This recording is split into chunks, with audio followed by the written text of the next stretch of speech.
Oh, didn't get the video up, the intro video up, but we are live, so people can kind of come in now and talk. But with that being said, I think we should run it. Go ahead and run it. What's up, Okay. everyone? BJ Nix, are you here? present, Do we have present. Spoonie, Timothy Spoonie? Present, sir. Margaret and Mary. Do we have a Margaret and Mary? Yes.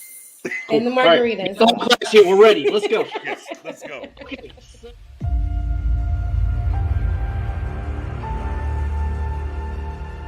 the time to line up behind your team, to support your team. Have faith in that team. You know, it's peaks and valleys. You know, it can't always be good. And as I always tell people, you're never as good as you think you are, and you're never as bad as you think you are. But when we do know about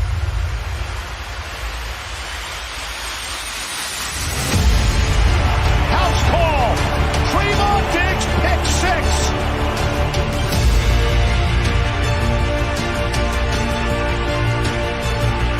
It's coming. They see it. Knocked away. Oh, Gregory. Hurts in trouble. 3 Cowboys wrap him up, make it 4.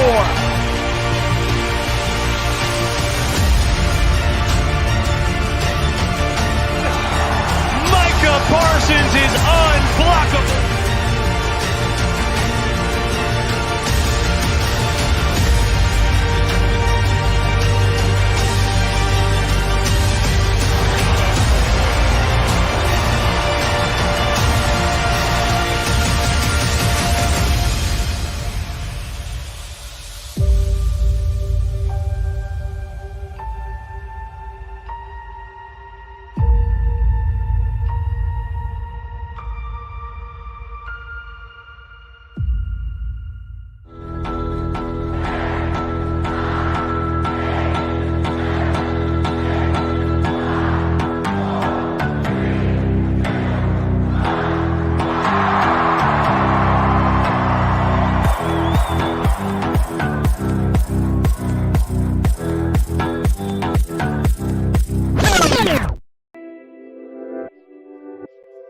Yeah, man. Y'all know what the business is. We just wrapped up the happy hour space. We're back over here on YouTube for the Freestyle Friday. Going down. With that being said, you know what it is. Man, what you got? Hold on. First and foremost, let's make sure we get the newly signed Jason. What's up? Yeah, I'll tell you right now, if y'all wasn't over there for the happy hour Twitter space, man, we had I don't know, what do you want to call it? Intriguing time. We had a case study, and we'll talk about it tonight, man. We had a case study, but there's a lot of things to talk about what happened today, man. Yeah, definitely a case study. Yeah. Real quick, I'm working with this background audio that we have now. For y'all on the panel, Tuck, is that too loud for y'all? Yeah, it's a little loud. Okay. Everybody in the chat, is it loud? Is it not loud? I'm trying to work this new Fandango stuff. I'm gonna kick it down to 20. How's that sound? Are we good there? Okay, we're good there. All right, let me back up real quick. Let me get into this. And of course, the one thing about Freestyle Friday over here, we definitely have the join pinned to the top, the link where you can join us and come up, be live, camera on, or as Professor always says, you gotta put your camera on and we can hear you. Right. And you can get it out here and talk with us and everything else. With that being said, let me run through some of these guys on the back end that are already here. Man, Makai Jackson is going to be a good one. You already know. That case study is going to be fun. That's going to be fun. Yeah. And we got some other things too. We did the NFL execs top 10 quarterback list. Well, we had another one come out about tight ends. We might get to that tonight. Maybe Dalton Schultz in that top 10. I don't know. We'll see. Right. Yeah, we'll see. King in the building. What's going on, King? How we doing tonight? Slim Pickens, as always, was good. He was there for the case study on the space. That's going to be a lot of fun. Yeah, that's definitely, he's going to pick it up. Our guy TC's in the building. What's going on, TC? Our guy Sam brings the heat. Eagles still hot doo-doo. Fair enough. Right. Shout out to the birthday boy from yesterday, my one and only. Go Pack Go, if you will, for him. That's his team. My daughter's goddaddy, Marcus Wilson's in the building, man. Appreciate you for chiming in with us. Let me go down here. Oh yeah. I'm real big on that. I got a segment coming on that. I got a big Sarge. I got a segment coming on that. I'm pretty not tonight. Stay tuned, but on a Wednesday show, in the building for sure. Mendoza, a little sketty, if you will. Our guy Robert's in the building, checking in as always. What's going on? What's good with you, fam? You know, I'm wondering if Mendoza's going to drop in, by the way. I just have a feeling tonight is the night Mendoza's going to bless us, maybe for a quick question and hop out, or maybe just a hangout. We'll see. Ooh. You know, we've no been, pressure, Mendoza. There he is. We've been needling. We've definitely been needling here and there, if you will. Golden Heart's in the building as well. What's going on, Golden Heart City? And also, I mean, we got somebody chiming in already. He was over there on the other side asking the hot questions, if you will, to the newly signed two-time, be clear, two-time Woo! flag football champion linebacker Jay Tuck. Great question here off the top, because Freestyle Friday, letting the hair down. You know, we came off the happy hour, put the best adult beverage in your cup if you want to. Real quick, what do you got there, Matto? You're pale ale in it, I'm sure. Yeah, I'm not going with the IPA though. I'm going with an extra pale ale tonight. Going a little bit different. Sweetwater 420, local Atlanta brewery, really good. So if you're in the Atlanta area, they have a brewery that's not far from the Georgia Dome or State Farm Arena. So if you want to go to a game, you can just hit the brewery first, pre-game there, and then get an Uber to the game, and you're good to go. Okay, everybody in the building. If you got a little adult beverage, it's Friday. We just finished up the happy hour. We're here. We're going to kick it with our familia. Drop what you got, my guy. Steven has Girl Scout cookies. Okay, I know. Yeah, you see what the type of Girl emoji Scout behind cookies? it. No. If you see the fire emoji behind it, there, Matt. Oh, that's we ain't talking about what you eat. We ain't talking about what you eat. Yeah. Right with the Bud Light Seltzer. Watching the figure. Okay. Fair enough. Low cal, if you will. I got Coast Cal. We had to drop a little bit. What? Cayman Jack's margarita. Oh, man. the Cayman Jacks. Hey, look, you know, my wife put me on those. The Cayman Jacks margarita are actually pretty good. Yeah, actually pretty good, man. They kind of hit. So look. I changed up a little smearing off. Yeah, I got classic. I got some classic. some 4th of July lot of drinks left over, man. So I'm just, you got to clear them out. Right, You got to clear 'em out. Yeah, you got to clear them out. I got Greg Sizemore. What's going on? Greg says, loving the set, Professor. I mean, he's been, look, if you haven't been tuning in on Wednesdays, he's been in Oxnard. Was it 3 weeks now, 2 weeks? Where were we at there? Yeah, this weekend's going to be my 3rd weekend here. Just waiting for the team. I set this big inflatable up. I didn't have a pump. I had to blow it with my own lungs and air to get it up, but it's going to stay up until the team arrives, and then I'm going to tap out, head back home, see the family. 10-4. I mean, hopefully we won't see the rowdy background tonight if you've been a part of the Freestyle Fridays. He was there last Friday. He swung by. Yeah, 10-4. As always, as you're coming in, man, make sure you get it the good old like, if you will. You know, oh, what? I'm not putting that up there. Get out of your East Side Harold with that garbage. he's mad because I blocked him. He's mad because I blocked him. Oh yeah, because Eastside saw some girls on my channel and got so hot in the pants. But yo, Eastside, it is what it is, bro. If you feel some type of way, I'm always outside, bro. It is what it is. Not hard to find. Know? So King Shadow says, "Yo, I didn't know you were in Oxnard. Now you know. Now camp you know. early bird. The Michelob Amberbach and Girl Scout cookies are heavy tonight. Heavy. Oh wait, what is this? Wait, hold on, Professor. Oh, you act like a Cowboys fan or something? What? I don't even know what that means. I don't even know what that means. and Issa says, "Stop." I have a question for Eastside. Eastside, what are your thoughts on the new red helmets? Is that something? Do the Texans fans like those? Is that something that people are excited about? I mean, you're gonna win like 3 games, so you get a good helmet for a few games. I'll beat the brakes off you, Eastside. Pull up. Oh, hey, I'll pull up, bro. Hey. Hold on, Isa, you just got something to the Cowboys. You can't be talking that kind of talk, sir. Oh, that's right. Yeah. We gotta watch that a little bit. We gotta watch that. We have to get you a handler. We're gonna have to do some Des Bryant treatment with Jay. We're definitely gonna get some of that. I'm not with the funny stuff, bro. Nah, fair. That's very fair. But with that being said, right about now, make sure you hit the likes, make sure you hit the subs. Both channels, we're live on both channels or on Facebook. We appreciate everybody. Make sure you give it a share and whatnot, and continue to grow this thing. We're going to be here all year doing this each and every Friday, amongst the other content that we do. So we appreciate y'all spending your Friday with us for sure. Now, on the backside let's talk about the case study that you kind of you kind of threw out there, Tuck, and then we're like, oh, there's the lob, and all right, let's dunk it and let's see what happens. Right. So, with that being said, Tuck, go ahead and let's go through the timeline. How about that? Yeah, man. So it really started yesterday. What's up, TC? I was sitting back yesterday, and it kind of sparked with the whole Deebo Samuel thing. Kind of sparked again. I'm like, all right, here we go. But where's this coming from? And someone's like, oh, well, Skip and Shannon talked about Deebo Samuel coming to the Cowboys, that the Cowboys were going to make a big trade. And there was some executive that said that there was a shot that Deebo Samuel was going to come to Dallas. And I was just like, I'm getting to the point where I'm tired of Cowboys fans being manipulated. You know what I'm saying? So I feel like every day it's a Dak list where he's underrated slightly, just to pin a conversation. I think Chris Canty put out one today because they see the type of reaction that comes from Cowboys fans. So I was like, well, let me kind of see how things go. So I took my college pictures from, I played college football, right?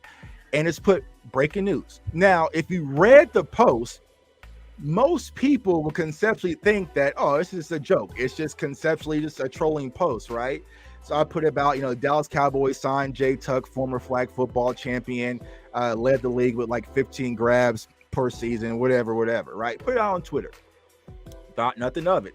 A lot of people who saw me on Twitter and followed me and interact with me on Twitter knew it was a joke because they knew my personality.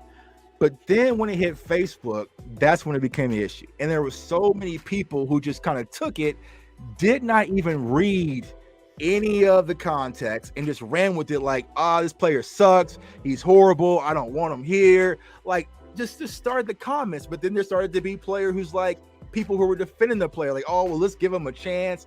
And so it's like, it really shows how quickly Cowboys fans can just be manipulated with just a simple post. And so what I'm trying to explain to Cowboys fans is, one, read the full context, right? And then rationalize it. Don't just take something for granted and just run with it, because you're seeing so many people use the Cowboys for clickbait, whether it's in their own community, whether it's outside the community, man, and it gets frustrating. So, a lot of people, like, even today, like, honestly, y'all, my Instagram, I've gained almost like 600 new followers on Instagram. I've been getting DMs about congratulations. Like, I'm getting all sorts of stuff kind of go. Yeah. And Robert was one that was in there, was like, y'all obviously don't know who Jay Tuck is, which is also a red flag to me. But it was like, it kind of just shows like people were just so quick to just run off, hate the post, hate the tweet. But then there's some people that defend it. And so you see it so frequently, especially with the way that the Cowboys offseason has gone, where we kind of signed some, wasn't tall enough to cover the running back, man. Bart see me in real life, bro. I can cover that, bro. But it's just like, I didn't know it was unfortunate that people believed it, or it's unfortunate that Cowboys offseason has been so lackluster that this does sound like something the Cowboys would do, man. So I wanted to run that case study. I'm gonna break it down a lot deeper on my channel and go more in depth about it. But it was kind of fun, but it's kind of sad in the same manner. Yeah, and real quick, for those that are dropping the questions already, just be patient. We kind of want to get through this little segment right here, and then we're going to turn it over and really get into that. So save those and run them back. I know the chat's kind of going up and down, so run them questions back here in a little bit. We'll open it up. As things were happening in real time, and we were chatting and stuff that was going on throughout the day and seeing how it was evolving, and we were like, I was like, yo, we do the happy hour space. So let's just do the interview. Let's set it up. Let's go that way. Let's just run it. And we ran it for an hour and a half. And it was intriguing, right? Here's what's really crazy. I got followed on Instagram by 2 NFL agencies. Wow. Yeah. Wow. 2 NFL agencies followed me on Instagram that represent some of our players. Dang. I mean, I tweeted out too, just kind of throwing out some stats, like pretending that I watched his game film, and I said he disengages with blockers well, right? Really, moves well in space, not afraid to lower his shoulders, high motor. I had people actually DM me to ask me, "Is this real? Tell me about Tuck. Where did you see this film?" And I'm like, "Okay, right, yeah." That's when I realized it wasn't like that. People didn't catch on that we were, just messing with him. So I was like, "Okay, yeah, I'll go along with it. Yeah, this is where I saw it." Yeah, it's kind of man. interesting. Yeah, it was crazy. I never thought I was going to go that far, but I guess like all my viral stuff that I never think is going to just go that far ends up going that far. And then West Coast dropped the video on it, put it on his channel and his Facebook group, and that happened. And then we had the Twitter space a second ago, and so even more DMs of congratulations. And so it's like there's a part of me that wants to pull the rug and be like, all right, it's just a joke, but it's like, man, if you believe it, I mean, guess it's a testament to me that you believe that the Cowboys would pick me up, but you know, it's man. So I'm gonna give a shout out to Sadiqa, by the way. Sadiqa, what's up, Sadiqa? Great to see. Hey, what's going on, Sadiqa? I got Ghost Cowboys in the building. Hey, real quick, Vach said link him to the Facebook post. Tuck. So yeah, I mean, it was intriguing. It was intriguing. You want me to send a link? You want me to send a link to him? Yeah. That's what he had said. Link him to it. You can drop the link here, whatever, and I'll put it up for everybody to see it. Or you can hit him up inbox or whatnot. But yeah, it was intriguing in that front. Like, obviously we were tongue in cheek and having fun on the space, but we ran through it all day. And Professor got inboxes. Tuck talked about NFL people got inboxes. I got inboxes as we talked about. We had the exclusive interview for the happy hour space, and things were happening. It was just like, wow. Funny how these, how it kind of rolled and whatever. Right. So it was a interesting case study on how you can kind of do something in that realm and push the needle and move it. Shout out to, I mean, obviously West Coast did the Instagram as well that you shared with us, Tuck. Right. Doing it and breaking it down. But, you just had a handful of people pushing through and really co-signing or whatever. Mass as well. Shout out to our guy Massey as well too, and doing everything. And we saw how easily it was able to move the needle. Professor O got a response tweet even talking about, man, I googled him, I can't find him. Typical Cowboys, basically. I'm not. That's not verbatim, but it was basically in that realm. Right. Like people just want to latch on and go. Right. I think the timing was perfect. Because this is the time that they just brought in 4 players for tryouts. And most Cowboys fans and NFL fans in general know Malik Jefferson because he's a 3rd-round pick. And then the rest of the guys, you're like, maybe if you're a fan of TCU, you may have heard of Turpin. Aside from that, you're probably looking up these guys' names to figure out who they are. So this is the time of the year that teams are bringing in camp bodies. So if the Cowboys were to sign a guy that's a linebacker that you haven't heard of, it makes sense why people would say maybe there's something to it. Right. Hey, look. Y'all see it down there, right? And I got to tease it. That's why I missed him on the back, and I see him down here.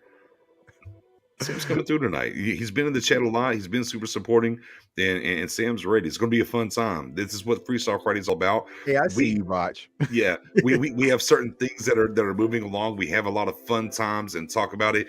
It's a little bit more free flowing, if you will, to interact with the community. It's pinned at the top of our YouTube channel. If you want to click the link and come through, you absolutely can. If it builds up too much, we'll circle and rotate people out and do whatever that we can to get everybody. And we're going to open it up. Y'all ask questions. We're going to talk about it.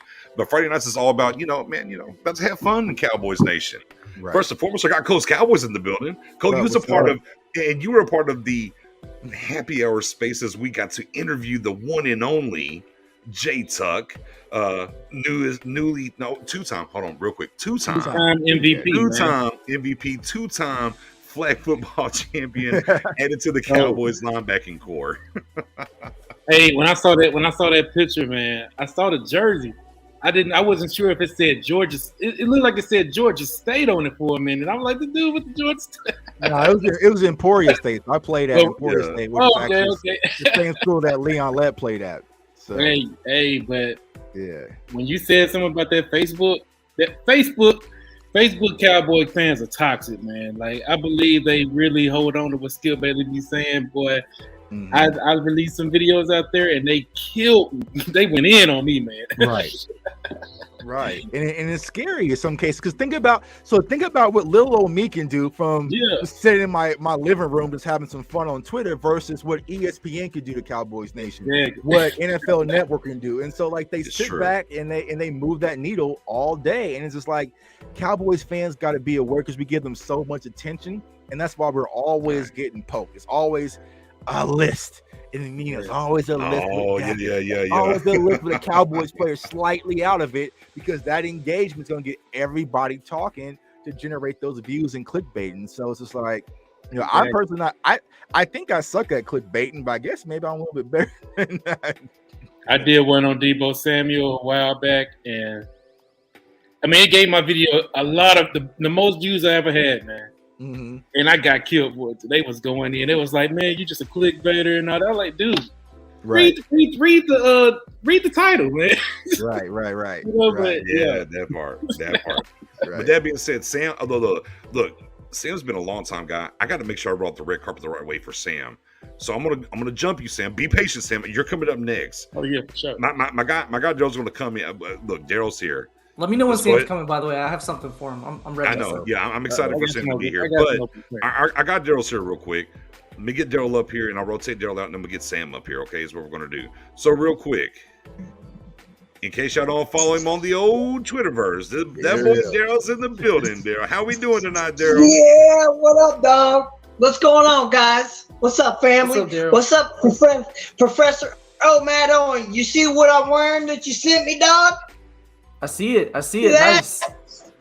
Yeah, so Daryl got that from Twisted I had to Gorilla. show you some homage, homie, because you and Guy and your guy Nick's there be spitting knowledge about the Cowboys. You know, I love my guys, just like I love you guys. You guys are awesome. You're always speaking facts. That's why I watch you guys and listen to you guys. And I take your opinions to heart and you teach me something. And that's what I love about you guys. You guys are freaking awesome.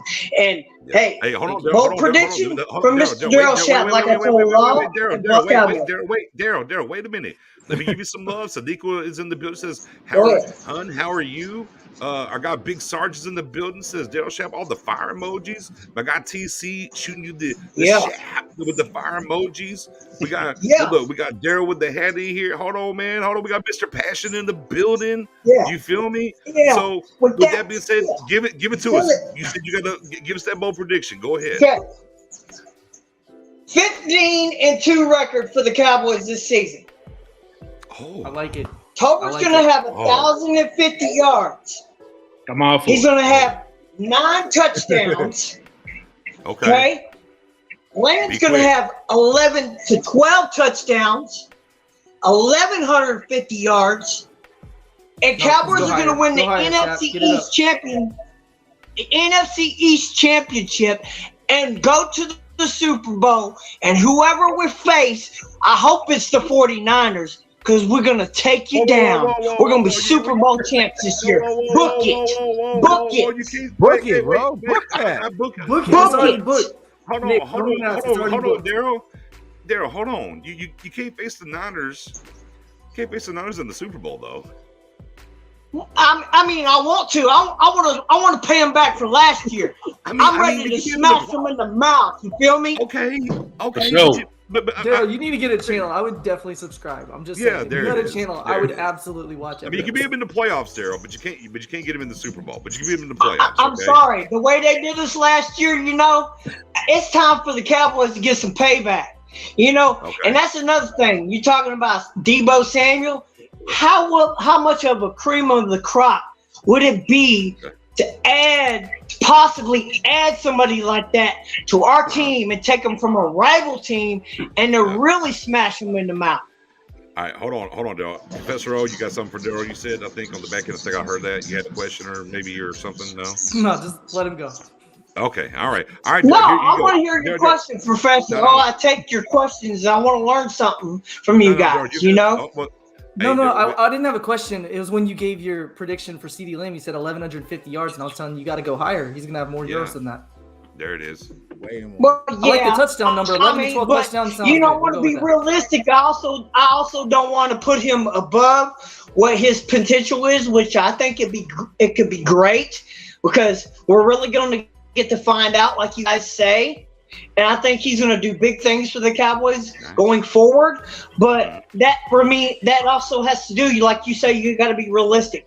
The team's got to remain healthy. Dak's got to remain healthy. He's got to stay on the field, So, I mean, I take all those things into account. But at the same time, I think CeeDee's a dog, Just like Tolbert's a dog, Like Michael's is a dog, So. All right, Daryl. Here you go. Your last word. I got people in the background waiting. What you got? Okay. What's your last word? Micah Parsons, he's gonna break the record this year. He's gonna have 15 sacks. Okay, that's my opinion. He's going to break last year's record. Okay. Okay. And then you got, like I said, Schultz. He's going to have a decent year. I agree with you on what you made about Matt Owen, about his yardage and maybe his touchdowns for this year. So, and I think Jake Ferguson is going to contribute this year in a special way. I think he's going to step up. Okay? And God bless you, right, J Tuck. Love you, all you guys in the panel. Appreciate it, brother. Hey, appreciate it, brother. Thanks, Daryl. We appreciate Y'all have a blessed night, and I'm gonna keep watching. Thank you, man. Thanks, Daryl. Thank you, man. Real quick, we do have to address this because this happens a lot on the spaces and the Twitterverse, and we had in the private chat and whatnot. Oh, Daryl, you need some help? I got you. Oh, you got it. Okay. First and foremost, our girl Aisha's in the building. How you doing? Hi, can you guys hear me? We can hear you fantastic. Yeah, we okay, I've just been moving around. Are you done hating? Yeah. Now it's not, for everyone that needs to know. Look, here's a little plug. Here's a little plug. Aisha on Twitter, just make your first initial. I know it's unconstitutional for you possibly. Just make it a lowercase I, and you can get out of this. Make both I's lowercase. You won't have these issues anymore. I promise you.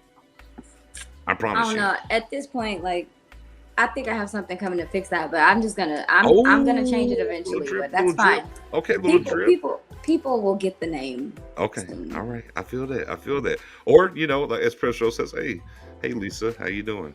Y'all are so petty. The amount of petty y'all are on today. I don't know. 4'9", 4'11", 4'8". What is? I mean, you might be 4'10". No, y'all be treating me bad when people aren't looking. No, that's not true. I did it in front of everybody. I mean, because I'm a grow. Aisha, how'd you feel about that space and getting to interview the newly signed Tuck as our linebacker? Did you get that tape yet? No, I'm not about to deal with you, Tuck.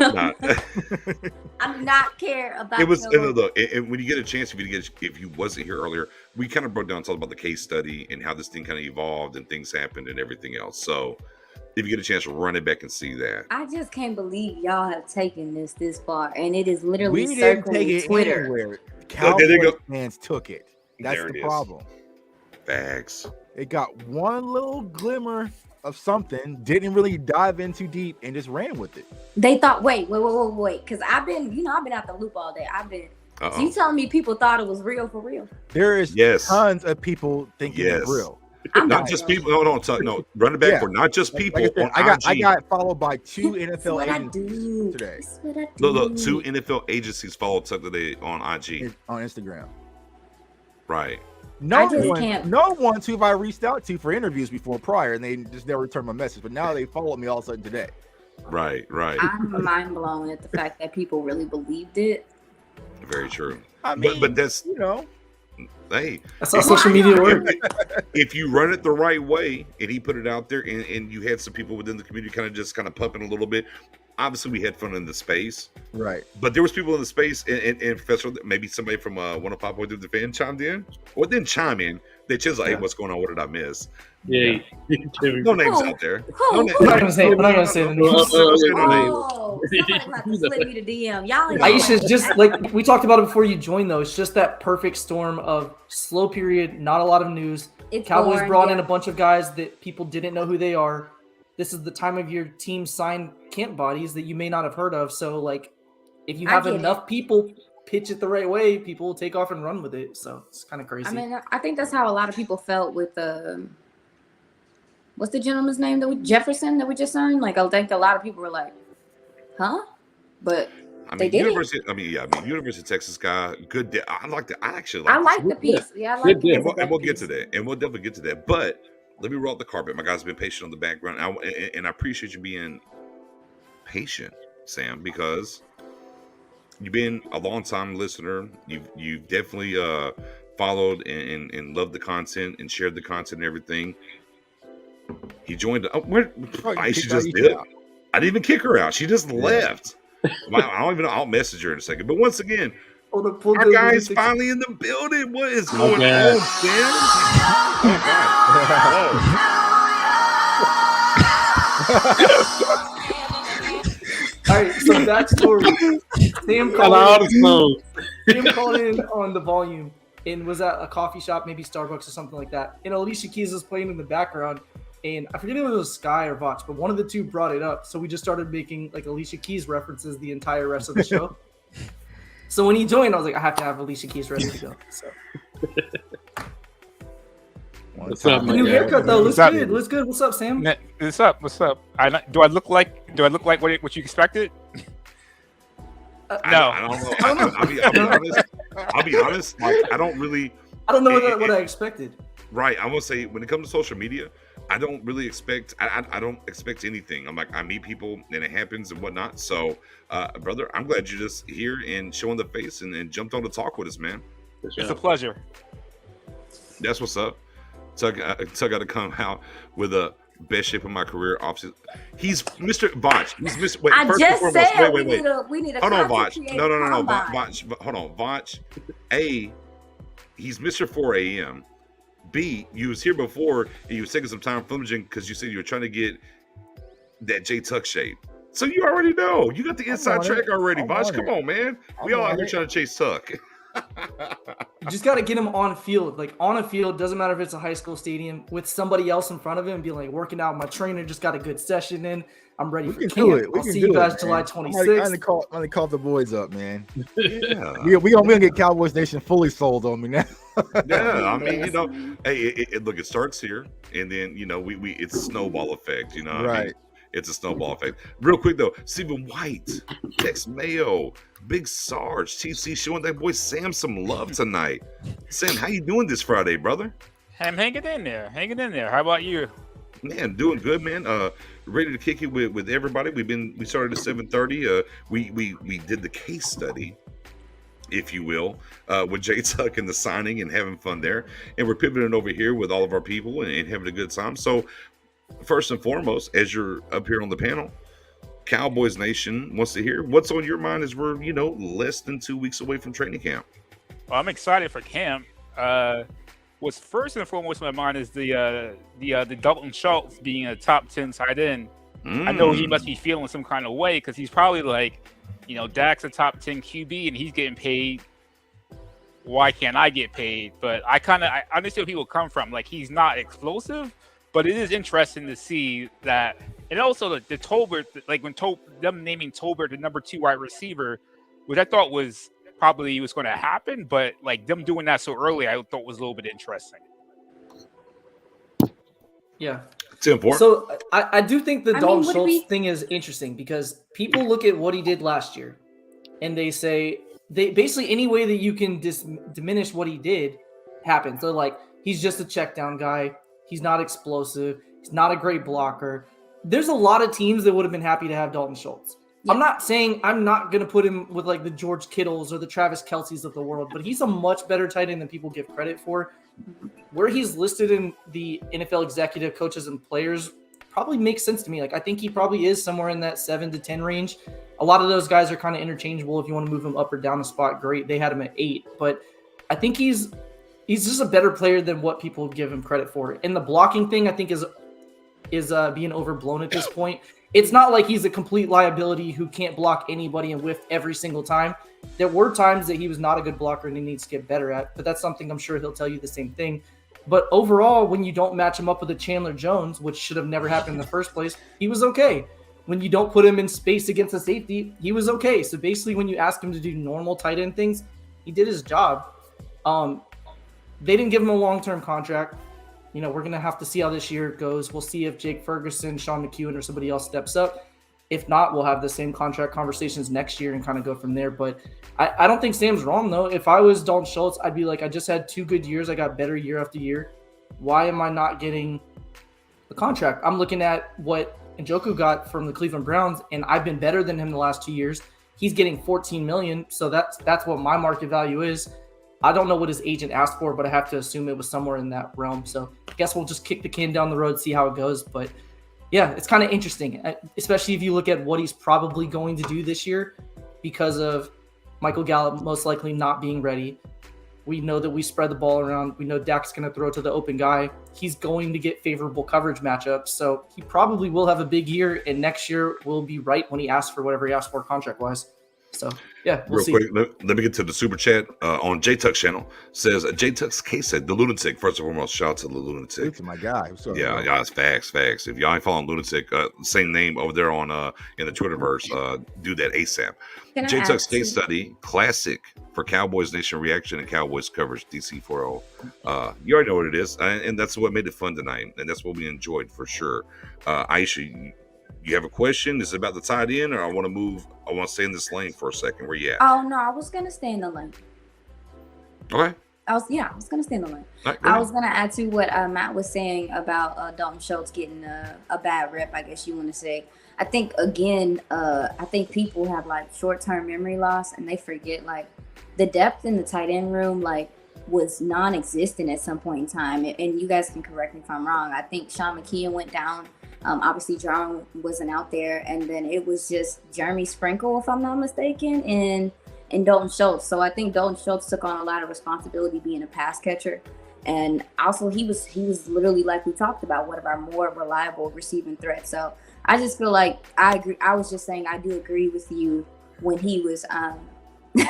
I was just saying I agree with you with the fact that I think that people are discounting what he did and how reliable he was and what he was working with, especially being pretty much the only healthy receiving tight end for some part of the season. I want to ask people to fact check themselves too. Like, you don't have to do every single comment you say, but earlier on A to Z, not anybody who called him, but somebody in the chat said Dalton Schultz had 4 fumbles in one game last year. He had one for the entire season. Like, I don't know where those ideas come from, but like, so he said that, and then other people were like, "Oh yeah, he did. I remember that." When did that happen? Well, yeah, Let me know. It's like a telephone game with Cowboys fans. Right. CeeDee Lamb drops like 50 passes a game. Like, I don't know where these ideas come from, but people say it, and they're like, "Oh yeah, that sounds right." I think he did drop 15 passes a game. Right. I think the thing when it comes to Schultz is, we talked about this on our shows on Wednesday, right? And lining up, even with Tolbert, right? As our guy Sam on in the building tonight, talking about the news about, and we talked about this past Wednesday. It's like in the media up front that Tolbert's going to be the number 2, right? He's going to be the day 1 starter, right? Over the guy that you signed, and obviously Gallup being out. Schultz is your de facto number 2, especially this season. No matter what you thought about last year or year before last, the thing about Schultz this year is, he's going into the first 4 or 5 weeks. Now, things could change on the fly. Don't get it twisted as Tolbert gets adjusted to the NFL game, as Gallup comes back. Schultz is going to be your number 2. I think the tight ends in general are going to get a lot more work than what people think. Yeah, the 12 personnel, we talked about it a ton last year. We talked about it a ton this offseason, and we're kind of back in that realm again with the Jake Fergusons of the world and the McKeons, and see what pans out at the number 2 tight end spot. But again, Schultz, and we know that Dak likes Schultz, so he's going to be your de facto number 2, especially early on. Now, that might, again, as the season moves along, that could possibly change. But for the first, and we've talked about the roster, the schedule, the first 6 games is kind of the hardest stretch of this schedule.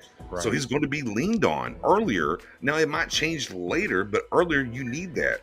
And the one thing that's been brought up in our chats, right, and also on our Wednesday shows is, you can tag him again next year and you still ain't got to pay him $14 million.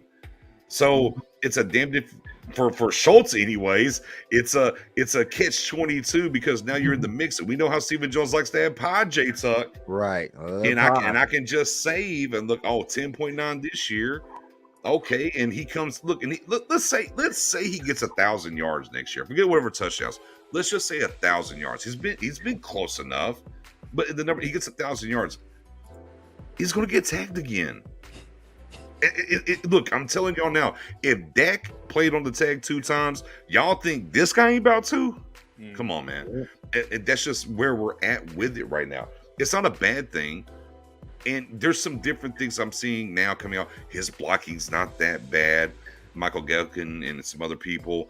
And back to what O just said earlier, I've said a ton. Like, I don't care what tight end you line up against Chandler Jones. If he's 1-on-1 4 times He's not winning any of that. I'm sorry. I don't care what tight end you pick. He's not blocking shit. There's left tackles in the league that struggle with Chandler Jones. So Kellen Moore thinking, oh, Dalton Schultz go there and block him 101. It's fine.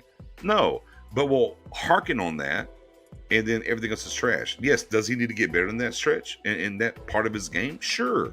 Right. On the back end, though, we have to understand what he is and what he's going to mean to this team coming up this year, if you will. And I'll spin it around the board the rest of the way. Whoever wants to jump in there and get it. Yeah, I just think when it comes to Dalton Schultz, and I've been saying this about the contract, it's not about his value when it comes across the NFL. It's about his value when it comes to the Dallas Cowboys. And like you said, Nix, as of right now, with the first 6 games, we think that Michael Gallup more than likely is going to be on the pup. So mid-October, late October at the earliest for his returns. Dalton Schultz's importance for our offense to get off the ground is extremely important. So that's why I was thinking that he may have been a priority to take care of in Dallas. Now, he's going to be franchise tagged. I know O was the originator of bringing up the fact that he could be franchise tagged twice, but if you look at how he's going to be involved into our offense, like you said, his stock is going to go up even higher. And so it's really going to be, do the Cowboys think that he is the future tight end, or is he just a bridge guy until Jake Ferguson can really emerge? Now, me personally, I don't want him to be the bridge for Jake Ferguson. I'd rather be the bridge for someone else, but I've given up with tight ends in Dallas. I'm completely off that train, but I know a lot of people say, Dalton Schultz lacks in, his blocking ability. Well, Dallas is kind of one of the only teams that really requires your tight end to do both. There's really not a lot of great tight ends that can do both. I know Kittle's kind of the exception, right?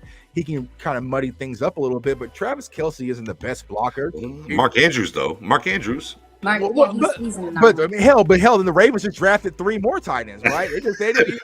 They love them. They love them. Right. Because they want to run Isaiah ball. likely ain't gonna do no down blocking, so it's like. I mean, we had a whole pitch train last year. That's not what you bring him in for. You're not drafting him to be a zero blocking. They hated us. They hated us for that. Right.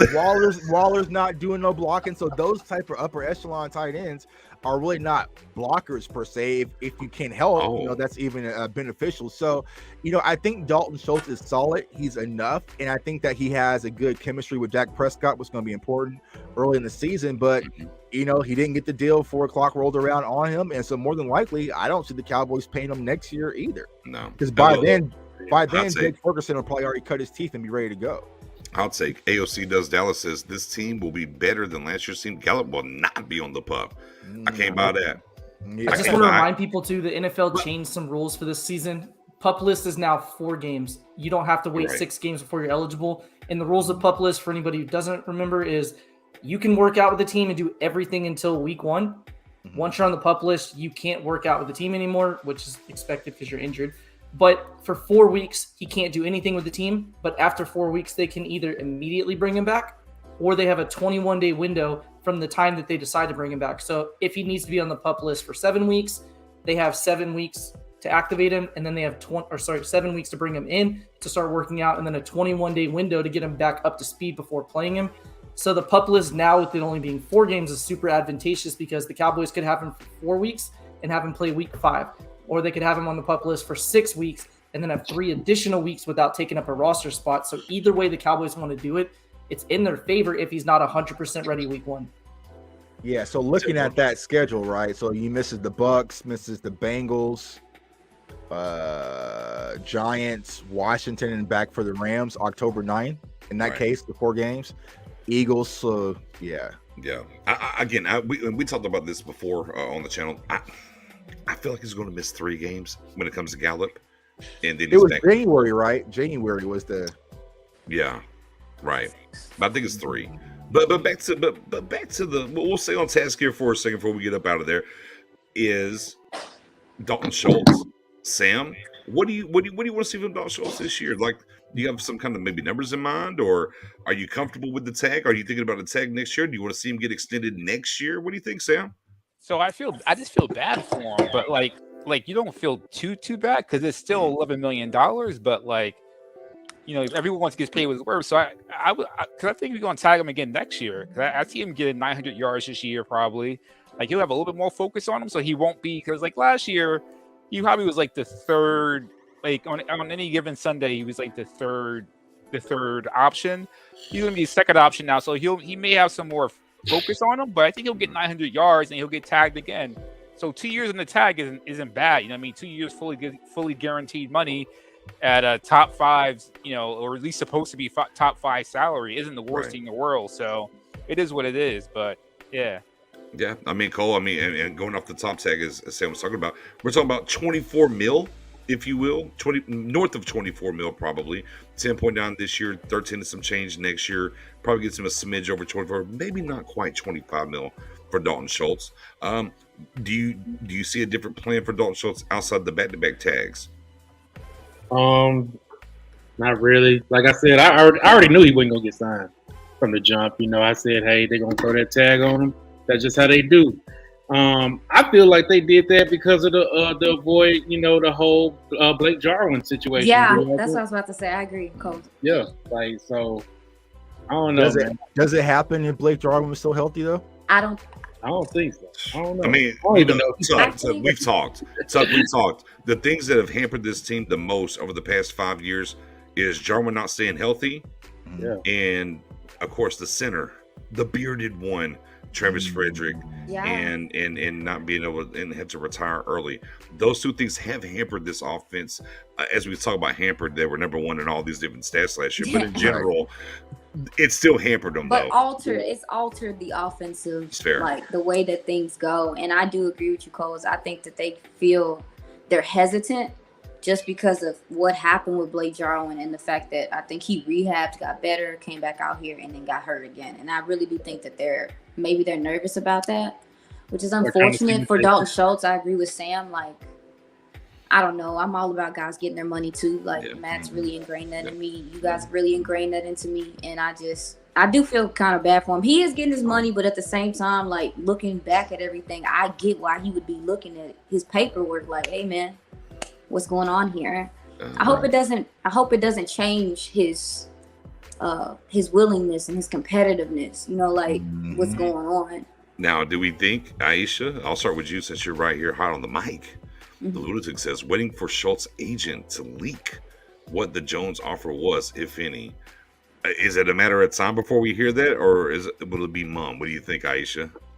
Well, like that's what I was talking about, like how he feels or what's going on with him. I think if something is leaked like that, then we do know he's not exactly happy, or maybe the agent, you never know, like agents be having their own agendas. I don't know. Right, they work differently. We've heard about Jesse Bates and Orlando Brown already. That's so both true. of those were today on what the team offer was. So we probably will They hear. got lowball. At the same time for Schultz though, got to keep in mind, so he's played 4 years in Dallas and made $2.9 million total through 4 years. Ton of money. I would love to make that much money in 4 years. But that's what he's made so far in his career. He's going to make 10.9 this year. So you're making almost 5 times your career earnings in one season. I get wanting a long-term deal. If I was a player, I'd want the exact same thing. But I'd be happy right now, too, if I was his family and say, like, we won. Like, look, we just quintupled our entire career earnings in one season. True. And if we have another good year, we're going to make even more. This is our floor. Like, we won't get a contract under this if our season's even close to what we did last year. If he has a good market, somebody will pay him $10 million plus. Yeah, somebody will pay him $10 million plus. All right. Well, hey, man, we actually have somebody else on the background ready to come up on the Freestyle Friday. Okay, let's go now. I got Tex Mayo. Drum roll. Yeah, drum roll. I got Tex Mayo. Tex, how we doing on this Friday? Did you enjoy the case study on the space with Jay Tuck? I did. Yeah, So what was your 40 time, Jay? I'm weak right now. I asked the same thing. No. I'm your agent. There's tape out there. I'm telling you now. Right. I'm his agent. I gotta talk to Nick. My bad.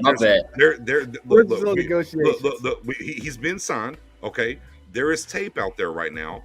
It's available if you understand how to work the internet. There's readily available tape from Tampa in the rain, not great conditions of watching him run a 40. Somebody next to him, I'm not going to name no names, shout out to our guy, who might have failed, but J Tuck didn't.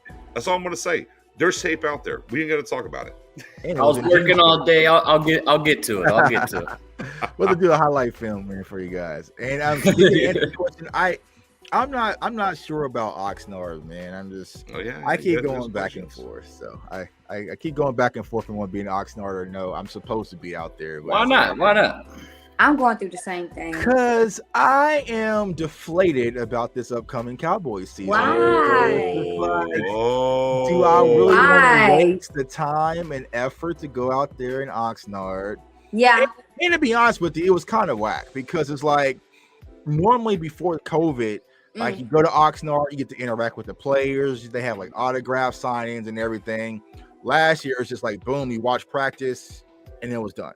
And there were so many Cowboys fans out there, even if you got there early, if you didn't have the Cowboys United, then you had to go to the back of the line and they had like max capacity. So even if you got there early, you still might not get in. So it was a huge cluster. And I'm just like, I've burnt enough money on the Cowboys this season already because Jerry upped the season ticket prices. So I might be cool on Oxnard, man. Just like, so we'll see. I get that access, though. Sadiqa says, shame on you, Tuck. We need the people need you. Sadiqa likes Kool-Aid, yeah, but anyways. No, I disagree, Tucker. I really do. I mean, I understand. I mean, not in regard to like going to camp, because I do feel like it is about to be. That's what's stressing me about it is all the humans. However, humans. I think that this upcoming camp is just so different than a lot of the other ones because like we were just talking about Dalton Schultz, right? Like that last year was his floor, and if he comes into this season and plays well, he can make more money. I think we have a lot of guys on this team this year, going into this year, that are in a prove it to me. Prove it to me. Botch, don't stop me. I am sound and light sensitive from being in the Army for 8 years. So y'all just have to deal with my blue light glasses and deal with it. But I don't know. I'm excited. I am specifically excited about this camp because it's just different to me. Because last year we didn't know what we were gonna get from the defense, and I remember y'all. That was different though, because there was a lot of open competition last year because the defense was so bad. Open competition this year. Not really. In certain spots, yes. Absolutely not. Where? Yeah, absolutely. At center. I disagree with center. Tight end. Dalton Schultz is the starting center. What's the most exciting competition? For me, it's cornerback 4, right? Wide receiver 4. It's wide receiver 4. No, it's wide receiver 3. 3 or 4? No, it's wide receiver 3 until Gallup gets back here. No, you have your 3. You have Washington. You have Tolbert. I know, but who's going to take 3? I'm not buying Washington. Tolbert's going to be number 2 out the gate. Tolbert's going to be number 2 out the gate. Number 3, I don't guarantee it's going to be Washington. They built it this way, Tuck. This is how they built this thing. It'll be Washington. I think I'm more excited about Washington than most people. Yeah, he didn't get much chance after his first year. Real quick, no, Michael, I'm not saying no. Starting is what it is, but that backup position in the number 2 in the 12 personnel that we talk about a ton and what Kellen Moore loves, and when he's cooking his 12 personnel, it matters. Is it McKeon? Is it Ferguson? Nobody thinks it's going to be Sprinkle, but there's some things to be had there at the number 2 spot. There's a battle to be had there. You guys aren't excited about the competition opposite of D-Law? Yeah, that one. It's a rotation. It's a rotation, but yeah, but some people are gonna be there more than others. Some people are gonna be getting more snaps than others, and I want to see it. It's just not. There's questions about one tech too. I mean, honestly, there's questions about one tech too. Is it going to be Gallimore? Is it going to be Watkins? Is it going rotation? to be Ridgeway?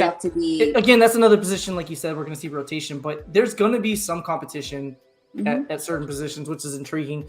I think it's going to be interesting to see a guy like Vasher in action. Like he's a guy that I'm looking forward to because we saw the hype on OTAs, we saw the hype at minicamp. We know that he's bulked up a little bit. He's super tall with a 6'6" frame and a 71-inch arm span. You can, but at preseason, you're also limited to the quarterbacks that they're playing with too. Like that was one of the issues we had last year when we looked at like Simi. We couldn't really get an accurate gauge on what he was or wasn't because the quarterback quarterback 3 and 4 in preseason was so bad. So getting a chance to potentially see him lining up with ones would be exciting. There's guys like that I want to see. Guys like Osa, for instance, now that he's bulked up. Obviously, we'll see that play out in the season. I don't know how much we'll see in the preseason. But getting to see him in real time, with his added frame, Chauncey Golston, another guy that, was bulked up this offseason. Those are some of the guys I'd be intrigued to see what year 1 looked like compared to year 2.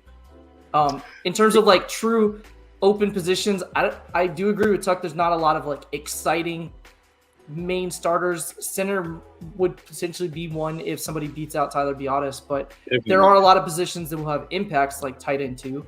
Your one tech who starts there. If some linebacker can somehow unseat LVE, which I don't think is likely, but possible. Defensive end, like Aisha mentioned, opposite of Tank. We know we'll have a rotation, but who's looking better at camp? Is it Fowler? Yes. Is he looking like the guy from the Rams? Yes. Or is it Dorrance that's stepping up as he's developing his career? So There's stuff to be excited about, bro. Like, I don't Hold on. One, I think backup quarterback is going to be interesting. I think it's going to be far more. I'm telling you. Barnacles, you think they're going to bring somebody in? No. It's going to be look. I'm telling you, Will Grier. They want Will Grier to be that guy. It's going to be interesting between Will Grier and Cooper Rush. It is. I'm a football nerd in that way. I'm sorry.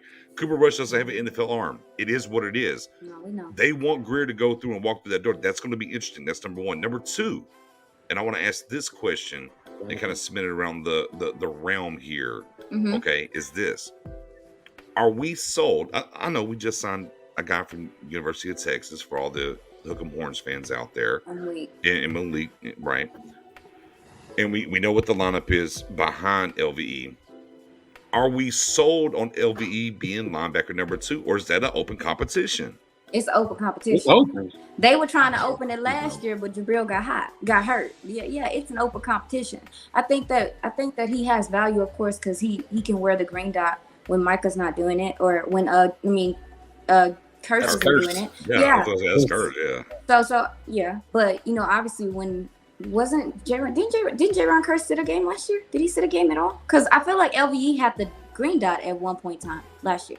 No. For a small amount of time. It was like Micah, and then after the Patriots game, it went over to Curse. I know, but I think LVE filled in one day. He did. He filled in one game for some reason. Neither here nor there. But anyway, I mean, I guess it is. But anyway, yeah. I think that I think that's an open position. I think that's an open spot. I think our hope is that Jabril Cox takes LVE's spot. Yeah, but it's going to. Okay. All right. Anybody else? LVE, the solidified number 2, or is it an open battle? He's solidified. Okay. Let me ask you this then. Let's first explain our definition of what linebacker 2 is. So when we say LVE is solidified at linebacker 2, that means when we go nickel, we think LVE is in over Cox, or is Cox in over him? Because if that's the case, I think Cox is really linebacker 2. So what are you guys Cox saying? is a better coverage player. Well, Professor O. Sorry. We'll walk through that door. What percentage of formations do we play the most? Nickel. And what were we talking about? Like 70? Yeah, it's like 75. Yeah, league wide, nickel and dime is about 74% of your overall snaps. Okay, so we're going to see 2 linebackers or 1 linebacker, opinion. depending on that. Right. So for me, the linebacker 2, for clarity, it's a great point. For clarity, when I say linebacker 2, I'm talking about in the stretch of what we're going to play the majority of the time, 70% plus time, nickel 2 linebacker. Is LV your slam dunk number 2, or is it an open competition? I mean, I would. You said he's out. I would think. Well, since I asked, I would think Jabril Cox is going to win that position because of what he can do in coverage. So for me, if I'm saying linebacker 2, no, I don't think he's solidified. I think Cox would be the guy that gets first preference because of what he can do in a coverage standpoint. And knowing that we play nickel more than we play base by a large margin, that's what the whole league does. I would assume that means Cox is going to be linebacker 2. Does anyone disagree? We won't know what's a camp. I disagree. Okay. When you got Micah, it'll be LV and Parsons? Yeah, when you got Micah coming to the line of scrimmage, and then you got a big nickel and Curse, you got the guy that's staying put more often as LVE. Right. I think he's practicing rushing too much for them to not be putting him, like having him come down like 75% of the time. I think he's going to be going at the QB a lot more than we think. Right. So I think you're going to bring LV or not LVE, but Micah down, and then you're going to have LVE, and then you might have Jabril or Curse. But I just don't see that. We're going to look at the end of the season and see that Jabril Cox got more reps than LVE. Not this year. I agree. You would He hope might not. slow play it with him coming off of ACL. I can see that. Yeah. Absolutely. Yes. Yeah, I can see that. Because Jabril Cox has a lot of proof. We're excited about him, but he still has a lot of proof. Like, Yeah, we only really got off that Giants game. Right. Yeah. Okay, let me ask you this, Tuck, in text too, since you guys both said you guys are both on the same page there.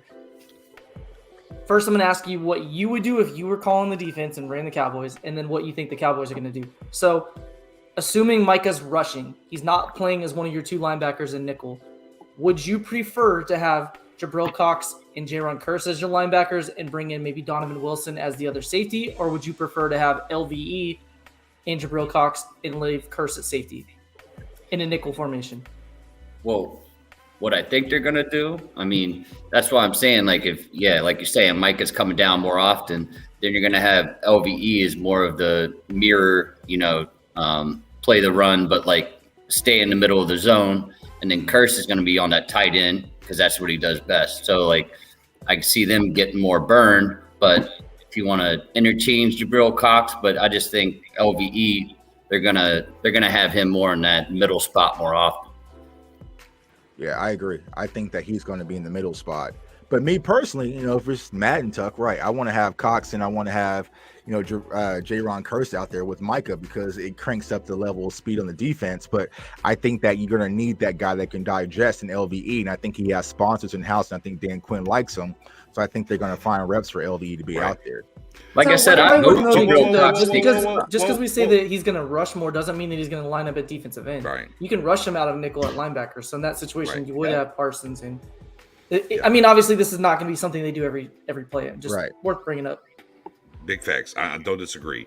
With that being said, the next guy joining the show, no introduction is really needed for Cowboys Nation. To be clear, to be clear, I can't wait. I bet. Look, here's what I'm looking forward to. Here's what I'm looking forward to in say the next 6 months, because I know my guy's been putting in that work. Gary, let me know he's coming for you, Tuck. He's coming for you, and I cannot wait for this guy to pull up on Tuck and be ready. Friend of the show, fantastic human being in general, outside of the Cowboys content. That guy, Mr. Lombardi, how are you doing on this Friday, he got the sir? tank on. He ready. Get ready. I'm telling you, he's coming. He's coming for Tuck. Look, here's what happened. I'm gonna tell you right now. Tuck got at him during the draft about a particular guy, maybe from FSU. They went back. They had some things back and forth. And Bosh said, "You know what? Bet. Watch me get in this gym, though. Let's see what you can do about that." And I love it. Go ahead, Bosh. How you doing this Friday, man? Listen, man. First and foremost, shouts out to y'all. Thanks for having me and all that good stuff. I'm just chilling. I ain't trying to work hard or too much. I just want to chill with y'all, cool with y'all. But boy, Lisa look like she about to go cut some grass, don't it? Lisa look like she about to line up. I'm sorry. Okay. But Vaj. It's Aisha, but Vaj. It's Aisha. Lisa, we know what it is. It's Lisa. It's Lisa Left Eye Lopez. We know. I'm not Lisa. Shout out to James Reynolds for originating that, by the way. He was trying to be nice and just give her a shout out on the volume. Check it out, 306 Central. Since Bosh is here, he was trying to be nice and just gave her a shout out and called her Lisa, and it just kind of stuck. That's the only thing I call her now. My bad, dog. My bad. That was terrible. But that's your name, man. But just like I say, man, I'm just here to visit. You know what I mean? We're doing some off-season stuff. We just chilling. I'm actually playing NCAA 07, trying to be like Tuck. Hey. I'm actually trying to lose weight, trying to be like Tuck. I'm actually trying to fool Cowboy Nation and to think I'm a real player just like Tuck. So just don't even worry about me. Well, I was gonna say you can just look if you want to, Bosh. You can ask the two-time flag champ. You got some linebacker a question. If you have a question for him, you can ask him. To him, man. Hey, I've been trying to set up this Cowboys content creator flag game for 2 years now, man. Nobody, we can play. We can play versus the Eagles guys. They scared though. See, watch this, man. This the big the big thing about that is that people think that I just want to be rolling up flagging just football with anybody. I want to play with my friends. Like back in the day when it was like, Big Game James talking shit. I really feel like I smoke Big Game James in anything. You know what I mean? So I had a reason to. But when random civilians, these random ex-football players for real, hey, Vach, you want to play flag? No, grown man. I want to play the football with you. You know what I mean? So J-Tuck, me and you cool. You can set it up. But I'm not playing football with no miscellaneous people. No, I said the Cowboys content creators versus the Eagles content creators. I'm down. Sign me up. Hey, sign me up. I'm gonna tell you right now. I got 10 more plays in my left knee right now. Aisha can't roll it because she was hating, man. So when I get those 12 flags, no. Oh no, wait. Vach already said she can get the field set for us. She was ready to go in the yard or whatever. Aisha, I got you. I'm just no, because I said, like, when they were talking about Tuck Vach, I was like, listen, Vach taught me not to say nothing if I don't know. No, so I gotta go look at the film. I gotta go find it, and I can't find none. So I can't find it. It's out there. You can find it. It's out there. It's out there, man. Follow me on Instagram. Yeah, Cowboys 600 deep right now, man. We now, Vach, you said, hold on, Vach, real quick, Vach, you say you're playing NCAA 07. Yes, sir. Is that just the one you like the most, or? Boys, the long reason. So, okay. Because I'm gonna say, because if you need a 14, if you don't know, I was gonna say, get the Knicks a shop. I was like, I own a shop. Well, see, watch this, but you said 07 particularly, so I knew 07 had to have something for you. So I have 14, and 14 is the last one. It's the best looking game, but I don't think it's the best game. It's not. I'm playing NCAA 07 because I really love Madden 07, and I'm doing my transfer player thing, Dynasty joint there. Gotcha. You know what I'm saying? So that's why, in particular, I'm on that. NCAA 14 is cool, but Madden 25 is trash. You feel me? You're right. The other thing about NCAA 14, the recruiting, they changed it, and it's horrible. The recruiting in 14 is ass. Back up, and then you're good. For me, I like 07. The one for Larry Fitzgerald 05, that's the one for me. I love NCAA 05. But, again, 14, as you just said, looks fantastic. All the recruiting and how it's set up. Speaking of recruiting, right? So we all take the bad team and make them a good team. So let's take a good one. So look, and then look, this game's so fire because it got the HBCUs in it, right? So I got Alcorn, right? Because I, you know what I'm saying, born and raised in Natchez, Alcorn right down the street. So I got Alcorn, right? This was so dope about the old game. When you recruit players, you actually got to decide, okay, you good and you want to play for me, but you're disciplined bad. You a little fuck up, you know what I mean?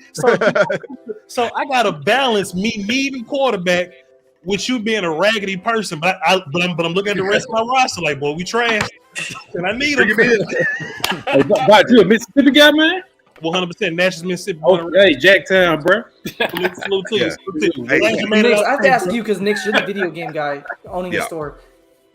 Am I wrong? It was the Larry Fitzgerald NCAA 2005, the first game that originated the field effects, like when you play at a stadium and the controllers will start shaking. I feel like that was NCAA 05 that first started that. It was 05. No. Yeah, when you play at Miami or one of the big schools, your controller would shake with crowd noise. Yeah, I think it was 05. I'm pretty sure it was. Man, I kind of want to feel like 03, but you might be right. It wasn't that soon. It was like 05. It's like 04. It's definitely in that realm. It's like 03, hit 05. Hit that last comment because that's what I'm exactly going to say. I know Vach got that quarterback on his team, man. Are you running that one? Oh, no. Come on, fam. Spread it up, man. No, we're not doing that. We didn't go. We are not doing No. Yeah, I get it. I had to mute that in the space. I am muting that here on the Freestyle Friday. But look, though, Knicks, this game's so good. You can have a bad disciplined player and be like, "Fuck it, I'm gonna play him anyway." The NCAA come after you and say, "Hey, yo, dog, you just been not disciplining players. That's a problem, son. We have to suspend you." Like, no. Fantastic. They used to have it when you transfer your player from NCAA over to Madden. You used to take what was that test? The IQ test, man. No. Wonderlic. Yeah, you take the Wonderlic test, man. Yeah. Which is why I always say to people, if they were to make a new NCAA game, I wouldn't like it because the new Madden game, but the new Madden games ain't shit. So in my mind, it ain't like they're gonna do right by the NCAA games. They just gonna do the Ultimate Team shit, the money grab shit. They're not gonna build the game like it's supposed to be built. So that's my problem. Now, here's the only thing that gives me a little bit of hope. Two things. One, I've been on that same train, and I've talked about this for about 6, 7, 8 months within my circle, within my shop and everything. I'm like, I'm excited for the new college football, but I'm like, yo, we know it's all about Ultimate Team. And look, you think about what Madden does in Ultimate Team. College football is infinite, bruh. It's infinite. The players that they can throw out there and do things.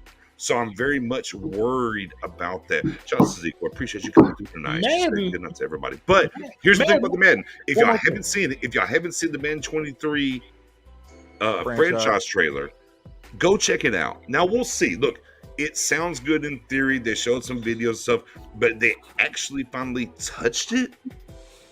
We'll really see if they franchise mode. We grown adults. We don't have time for that no more. That's a bullfish time. Because I have no time in my life. Guess what I play though? Franchise mode. Do you play with other people or you play by yourself? It's an online franchise mode. I got other people to play with. Bro. It don't matter. It does matter because if all of us try to play franchise modes, we got to build all of that around all of our schedules. So me and Matt play this week. So we got to sit down and line up our schedule. We work it, bro. That's just too much work, man. No. You got to buy in. If you ain't going to buy in, then don't mess with it. I agree, man. Buy in, though. Yo, Tuck, you want to know why you feel that way? Because franchise mode in the modern games are trash. That's why you feel like ain't no time. I want our franchise. Ask Spoon about me and franchise. I traded all them picks, loaded my Cowboys team, and won the Super Bowl. Everybody did. He's getting picks. It's like, how'd you get Jalen Ramsey? I thought all them picks, won the Super Bowl. Everybody quit the league. Have you guys ever played in a league with somebody who cheated?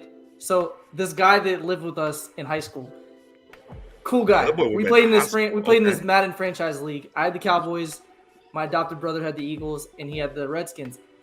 Suddenly, Santana Moss, like throughout the course of the season, just started growing and growing and growing until the point where he was like mossing players. And I looked at the roster and realized he had Santana Moss at like 6'5". And in real life, he was like 5'10". He just kept like bumping his size up a little bit at a time as the season went on. Back in the day, real quick. I used to get Jackson State all the time. We gotta throw that. Hey, man, look, not often are we gonna give some love to somebody else in the NFCs. But you know what? Nick J. Tuck, Bosh Coles, Goats in the building. Hey, it's off season. We ain't got the training camp. Appreciate you, dog. That's my guy Bird game, man. That's my boy. Yeah. Shout out to him. But you know what? As we're you should have. Why'd you end it? Because the game over. I just won. That gummit. You wasn't focused. You wasn't looking. Let's go. He had a 40 burger too. I don't know if you guys know. We love 40 burgers. You should have did JSU Alcorn, man. Yeah. Eating shot JSU. I'll be smoking. 2013 NCAA college football, the GOAT, because that's when everything was right in the best of the graphics and run game you could get. And you can recruit from your mobile phone. Yes. 13 was the GOAT. But I liked 07. I liked 05 through 08 was really good. They lost their way a little bit. Madden 09 was really good, but they put Favre when he got traded and everything on the cover, and it was really kind of. But the college football was like, oh, what are we doing? It was a little weird for a little bit, and then 12 and 13 really brought it back. 14, as our guy Vosh said earlier, I completely agree. Graphically, everything is fun, but boy, that damn recruiting is ass, and I hate it here. I hate it here. But by the way, I had a guy come through. Shout to one of our loyal shoppers over there, Games to Go. Selfless plug over here in Longview. Had to come get that 14 on PS3. And look, it's not expensive anymore. It used to be like $140 and everything. Man, he came through. He was able to get it for the hot 65. It's down now. It's down now for what it's worth. Hold on. Berg still in the bill. Says Vach, you drinking Merlot is. So I got a Cabernet Sauvignon, you know what I mean? Something like, and I have a fresh watermelon juice, not to be confused with watermelon flavored drinks. Different. Cabernet Sauvignon's the best one. Come on, man. My man said he got the pinky out, Tex. He's got the pinky out right now tonight. I'm just trying to be fancy like Jay Tuck, man. I just want to be fancy like him. That's all. Well, I mean, he's out here catfishing. I ain't catfishing. Fair enough. Catfish. Yeah, man. I'm waiting on my DM from Brittany Rayner though. Man. You better not. You better stop. You better When you run. get in enough trouble, Tuck. He already went viral. Congratulations, He I heard you already joined the went viral Cowboys. like, I'm official. 2 months ago. Yeah, I was following you when you were getting all sorts of trouble. Hey, That's real why I'm quick, saying when people Google me, I should have easily popped up. hold on, man. We got so many people in the building. Tuck, I'm sorry. Hold You on. boot me? Yeah, no, I'm not gonna Oh. boot you. Like the I was looking up. I was like, damn it! Look there. Now we can see Tuck. I'm messing up over here. We got so many people in the building. I was like, man, Tuck's going in and out of the damn pick six joint. So let me get him right. Let me get him right though. So I want my to God, give see, Sam. I want to give Sam. I do have 10-yard fight. I do have that. Hold on. Yeah, go ahead. Go right ahead. Yeah, I was just gonna say I want to give Sam a moment too, because Sam is on the volume with me every day at 3:06. So Yeah. I don't know if Sam. I know Sam's called in to watch. I don't know if you guys have seen each other, but there you go. Nice to visually meet each other if you haven't met. So Sam first walked into the show and says, "Do I shock anybody with how I look?" And in my mind, I'm like, "Yes, sir. I didn't think that you were a black man, Sam." So I'm be honest with you, Sam. I'm not gonna lie like everybody else and just, oh well, I look at everyone as equals. And Sam, I thought you were a white man, sir. but it's good to have you either way. Thanks for being a part of this thing of ours. I just had no clue, brother Sam. Appreciate you. I mean, look. If I don't have a visual face of whatever your profile picture is, I don't know. If you listen to Nick's talk long enough, Nick's will use words like trill and shit and like other little urban ass words. So you wouldn't know him from how he talks. So we just all one mixed bag up in here. Yeah. I mean, if you would have met me like 8-9 years ago, you'd be like, man, who is this? I'm trying to be better in life. Nick's ain't gonna lie. His faces at first, I thought you were black, bro. I've heard it all my life. I don't know. This is how I sound. I don't know. You know, I mean, it is what it is. I bet you somewhere Nick's got a picture of him in a 5X white tee, Jabos, and all white forces. Yeah. Hold on. Absolutely. I might be able to pull that up. I got my tall tee pitch. I got it too. So you know what I mean? Don't worry about it. It's all good. I mean, I used to DJ. I mean, it was a different age and era back there around that. 04-ish to 6-ish and 7. I mean, think 7. TC's like, look at this. Get out of here. Get out of here. May I ask Botch the question that you asked all? Well, I guess you kind of asked us, like, well, who mentioned it? No, I think Tuck was saying he wasn't really excited about camp, and I guess I wanted to ask Botch. No, don't put Tuck in the box like that. He says he doesn't see a lot of value in position battles. I push back. Yeah, I push back. I'm like, no, I think there's actually some great position battles in camp. Not excited enough to want to spend my hard-earned money to go. Yes. Oh, Tuck, if I told everybody what you made like the other morning on some day trading, they'd be like, shut up, Tuck. But I ain't gonna do that. Before we went to the draft, Tuck was like, I cracked roulette. I know how to beat the game.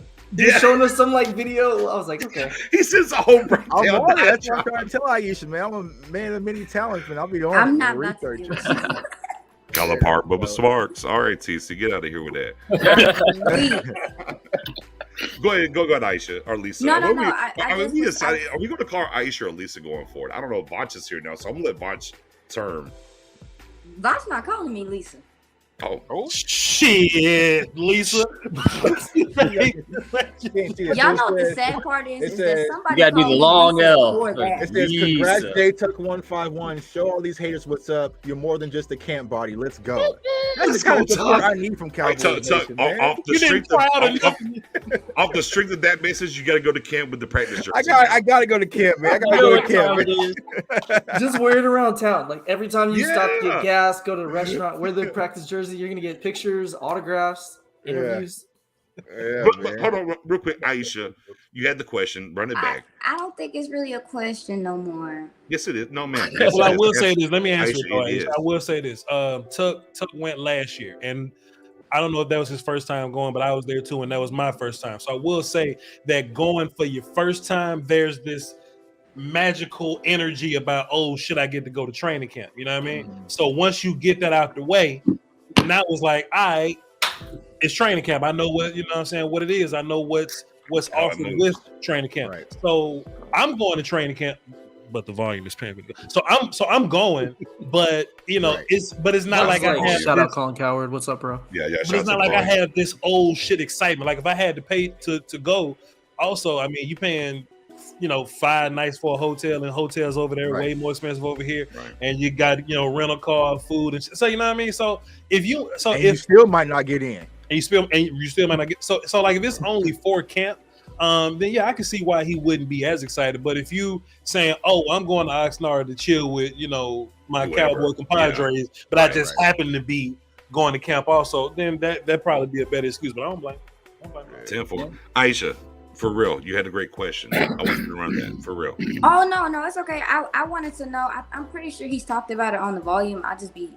But we here now. That's the volume. We here now. I was gonna ask, what position group are you the most excited about, like competition wise in camp? Like, what are you most excited about seeing?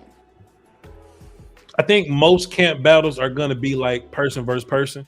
Like we ain't looking for like wide receiver battles, but what's Tolbert versus Washington going to look like? You know what I mean? Or like we're not looking for O-line stuff, but hey, what's Tyler going to do if low Connor puts pressure on him, right? But I think D tackle in general, you know what I'm saying, or D line, let's say, so D tackle, D end, one takes two, you know what I mean? So I think if can Ridgeway be better than Boat day one is a real, conversation. How much better have we gotten with Osa? Because if Osa's good, then we can full-time have Neville at 1. But if Osa's not as good as we thought, then Neville can probably play 3 and we do some other shit at 1. So I think we kind of got to figure that out before we can really move forward with really like solidifying, some of these depth chart spots. You know what I'm saying? Yeah. Let me pick your brain on this and something that fell in my lap, and I'm just kind of looking what I heard, and I'm looking across the lay of the land and see what you think on this. Is the thing that fell in my lap is that this is around the Sam Williams pick, and something happened, and what I heard was Dan Quinn wants to be more amoeba, if you will, with the defense this year, kind of tracking back to what you kind of saw in Atlanta. A lot more standing, maybe more 3 defensive linemen, not all the time, but just kind of doing those things. And that happened. And I was like, okay, well, Sam Williams, 10.5 sacks in the SEC, for what it's worth. I mean, Ole Miss, they play predominantly a 3 defensive line. They don't play 4. They play 3, right? And then I look at the peanut butter, if you will, of Gallimore, of Osa, of Chauncey Golston even. And then the thing, like I saw that, I'm okay. Then I saw D-Law slim down all of a sudden. Yeah, he's lean. He looks good. He's super lean. And then I'm like, oh, well, they added, right? They went and got Dante Fowler Jr., who we know he's an edge kind of guy standing up. If you go back to the guy that signed last year for 2 years, from the Jets. Basham, right? And hand in the ground, but he's very good standing up. And I'm like, is this something tracking that we're going to see coming to training camp? Because that's, to me, going into training camp, you see, I showed you tracking real quick, is I'm looking to see, like, okay, I heard this when we took Sam Williams and landed in my lap. I'm looking at the lay of the land. I'm like, this kind of matches. It seems to make sense. Vach, what do you think in that stretch, in that realm of this amoeba, more standing up, maybe more of a 3D lineman? Not maybe overly excessive, if you will, but enough to be more different than what we saw and more multiple than what we saw last year. What I really like about Dan is he said, fuck all that old shit I did. Yo. You know what I mean? And he threw that whole ass playbook away. Right. Built it around Michael Parsons. Right. And we have evidence now that he's just going to kind of do whatever works. You know what I mean? Like he's not going to put somebody in a compromise. You know what I'm saying? So, you know what I'm saying? We was watching film last year. We was like, damn, we running a little bit of everything. Like we running true 3-4 shit, true 4-3 shit, true over and under shit. Like we just doing a little bit of everything. And if you look at how we how the roster's laid out, like we have personnel guys that fit everything. So in my mind, I don't think Dan's gonna do shit like, oh, we're in our odd front now, let's put Sam at 4I. You know what I mean? Just because he's out there, I don't think that's something that he's gonna do. I think if we're like in an odd front, if Sam's not standing, Sam won't be on the field. You know what I'm saying? So yeah, I don't think he's gonna lose his mind overnight and be like, all right, let's just try some weird shit, like rush rush Neville from the Mike spot. You know what I mean? I don't No, see I'm not saying that. but Yeah, no, I'm not saying that. I'm saying we might see Neville at the 0-1 gap more. We might see more 5-tech from. Well, see, that happens all the time, for sure. Right. That'll I'm saying we might see Yeah. that a little bit more this year. Is what I'm saying in that multiple front with Sam being here. I'm not talking about Sam setting up at all. Sam setting up is atrocious. I'm not talking about that. I'm talking about doing it that way and building it differently. Again, just being a little bit more multiple. Because trust me, if you go to the Stargame group, I when we signed Dan Quinn, I spent a couple of hours of getting sections, screenshots, different things, lining it up, walking it out. Oh, 4-3 under. This is what Dan Quinn does. Oh, this is here. Leo position. This, that, and the third. And then we got to camp. I was like, oh shit! I just wasted like 3-4 hours of my life because it didn't matter anymore. I was like, great. Well, great content, and we had great interaction. But however, it don't mean shit now. Excuse my language. I'm like, oh my god, here we are. We got it in a draft night too after round 1. Sorry, it was day 2. Day 2. He was like 3-4. We were like, wait, whoa, 4-3 under, you mean, right? Nope, 3-4. If you go back, because actually I was watching while we were doing the space earlier, the first Philly game when we beat the dog breaks off them, right? Like you saw, like Osa. Dog break. Say that one more time, Tuck. How did we beat Philly? We beat the brakes off. Go right ahead. I'm sorry. I'll mute. Yeah, we beat the break. It was actually a funny film session to watch. But it's like you saw like Osa like rushing standing up, and actually Osa's a damn beast rushing standing up. You know, because I didn't notice it because of course we had a few before that game when we was out there. But I think that you're going to see Dan Quinn be a lot more creative, and I think that's what Voch was saying. It's like he's just not going to pinhole his defense into being something. He's going to be able to adjust and be flexible. So that's the exciting part. He just not going to be as stagnant as the offense. So Dan Quinn's going to put this defense in the best position to win. And I think he's going to do the same thing for like Sam Williams. Once he finds what Sam Williams does great, he's going to utilize it to the full capability. Right. So. I hear what you're saying, Nick. Where you get more standing, and then a guy like Golston, who they're talking about putting on some weight and maybe moving in a little bit. There's more movement before the line of scrimmage or before the snap, where it's Golston and D-Loss, switch spots. Now where's the stunt come in? Where's this and that?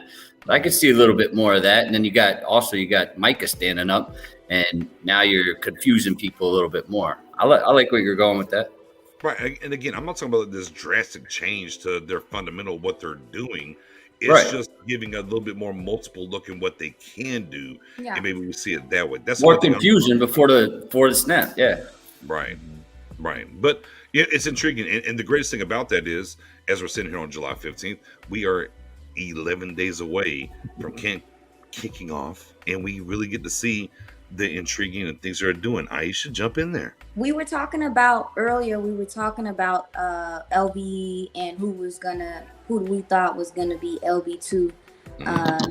And when we were talking about Michael dropping down, because we're just talking about the defense line. Talking about Michael dropping down and doing all this stuff.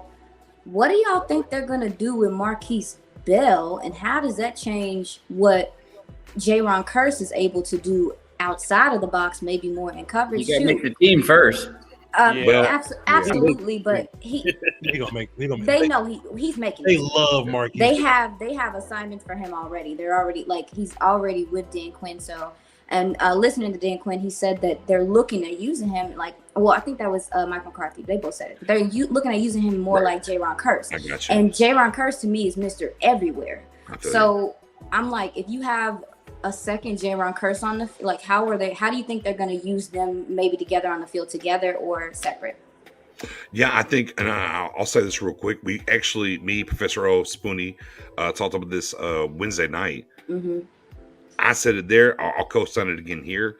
Donovan Wilson, don't get hurt in training camp, bro. That's all I'm going to tell you. Yeah, I tweeted that. Don't get hurt in training camp for like a 4 to 6 week period. Yep. Where they can just say, "Hey, fella, go over to IR. Your contract's up, and we'll add your contract into the comp formula, and we'll see how that pans out. Just don't get hurt." Mm-hmm. That's the biggest thing for Donovan Wilson. I think there's some angles here. If you look at Neal and what they did with Neal bringing him in last year and where he was at, maybe that's some of the role you want to see.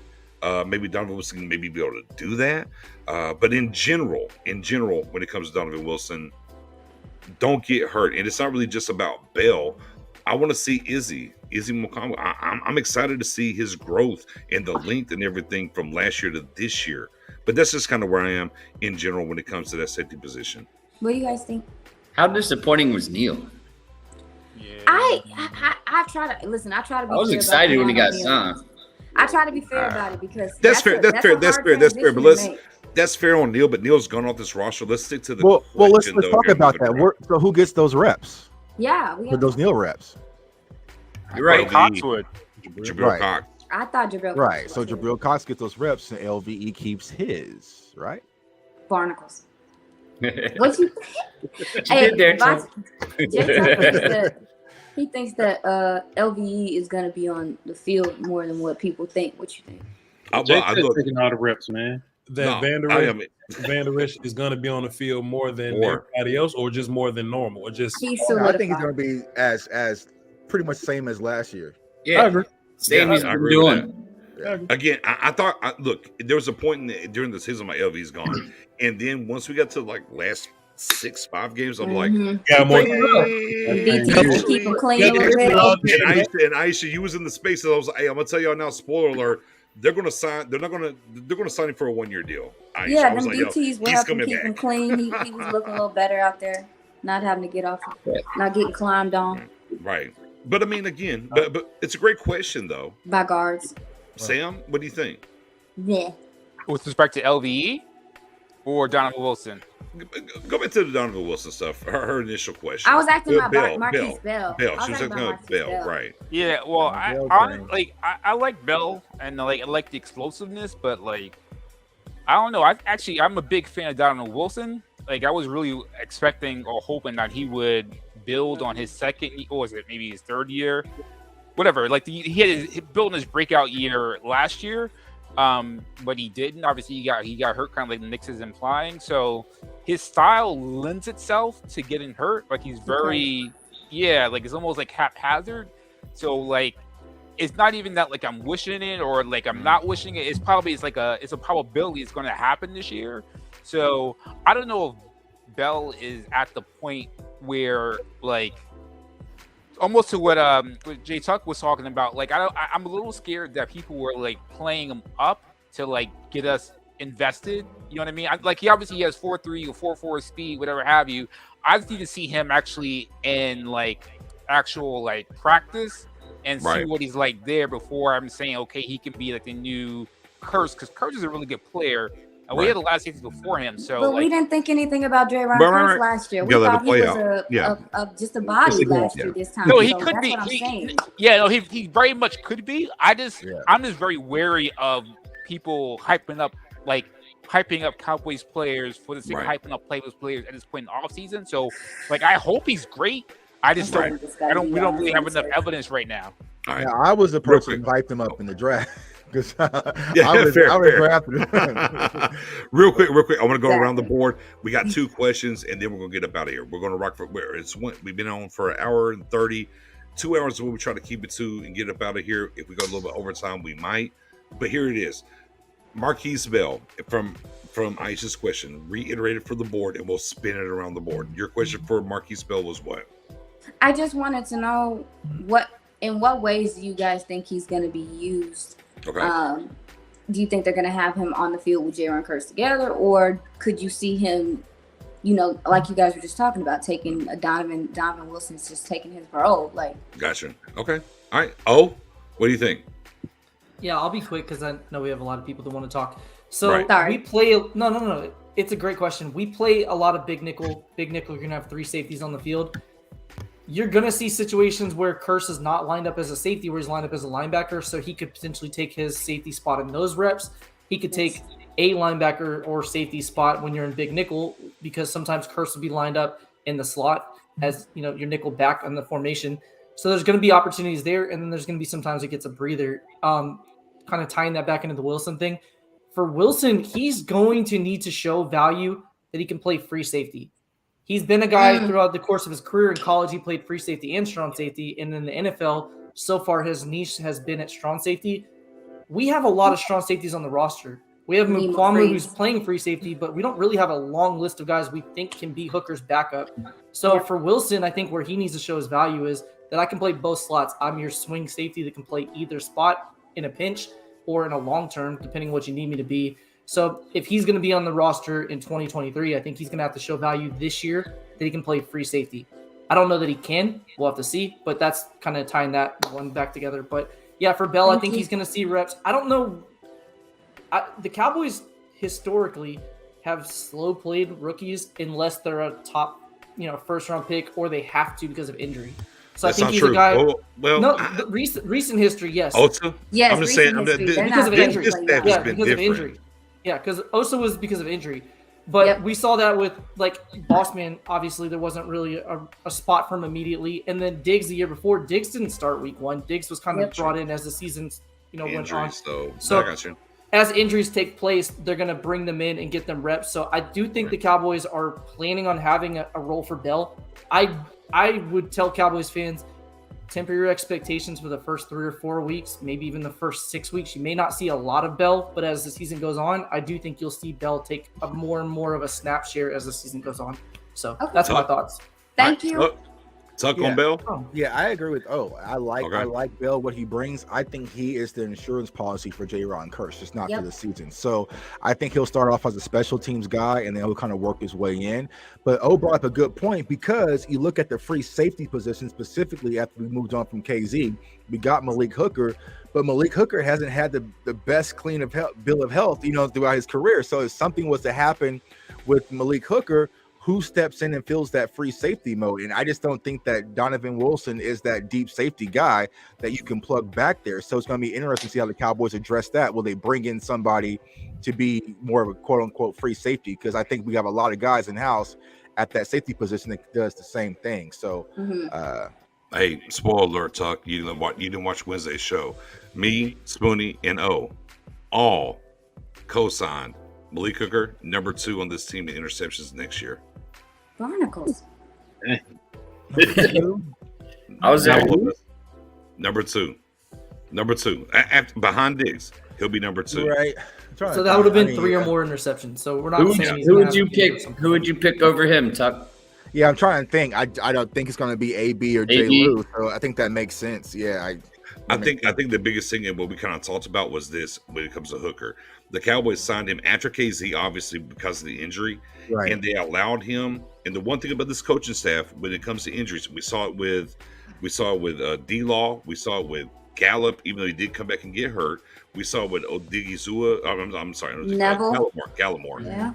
And obviously, Jay, we've had this conversation before on the back channels, that they're more willing to let guys and play younger guys to get healthy to come back and hit the ground running than force you back on the prior coaching staff and get hurt again.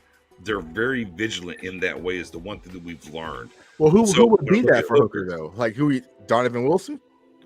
Who would be what? I'm sorry. Who would be the young free safety that would be in house after Donovan? Watch Izzy. To me, watch Izzy, because he's not a strong safety. I know the length and everything, and people kind of jump to the Cam Chancellor stuff. Mm-hmm. That's not who he is, though. We gotta see him.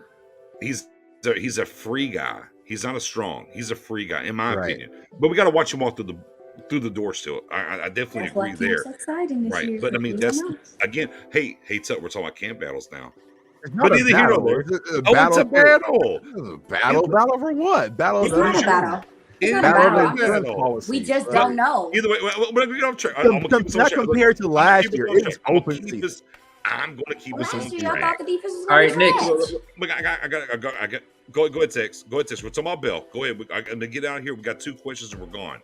Go ahead, Tex. Bell, what do you think? Aisha's question. Go ahead. I'm just wondering how many DBs in general make this roster. Are we keeping, is it 4 safeties? 6, are we going to have 10 DBs? I mean, you know what I mean? So, I'm trying to see where these last-in players like Bell could even fit in. A good one's out. You know what I mean? They're not getting with a good one. I think good one's on the clock.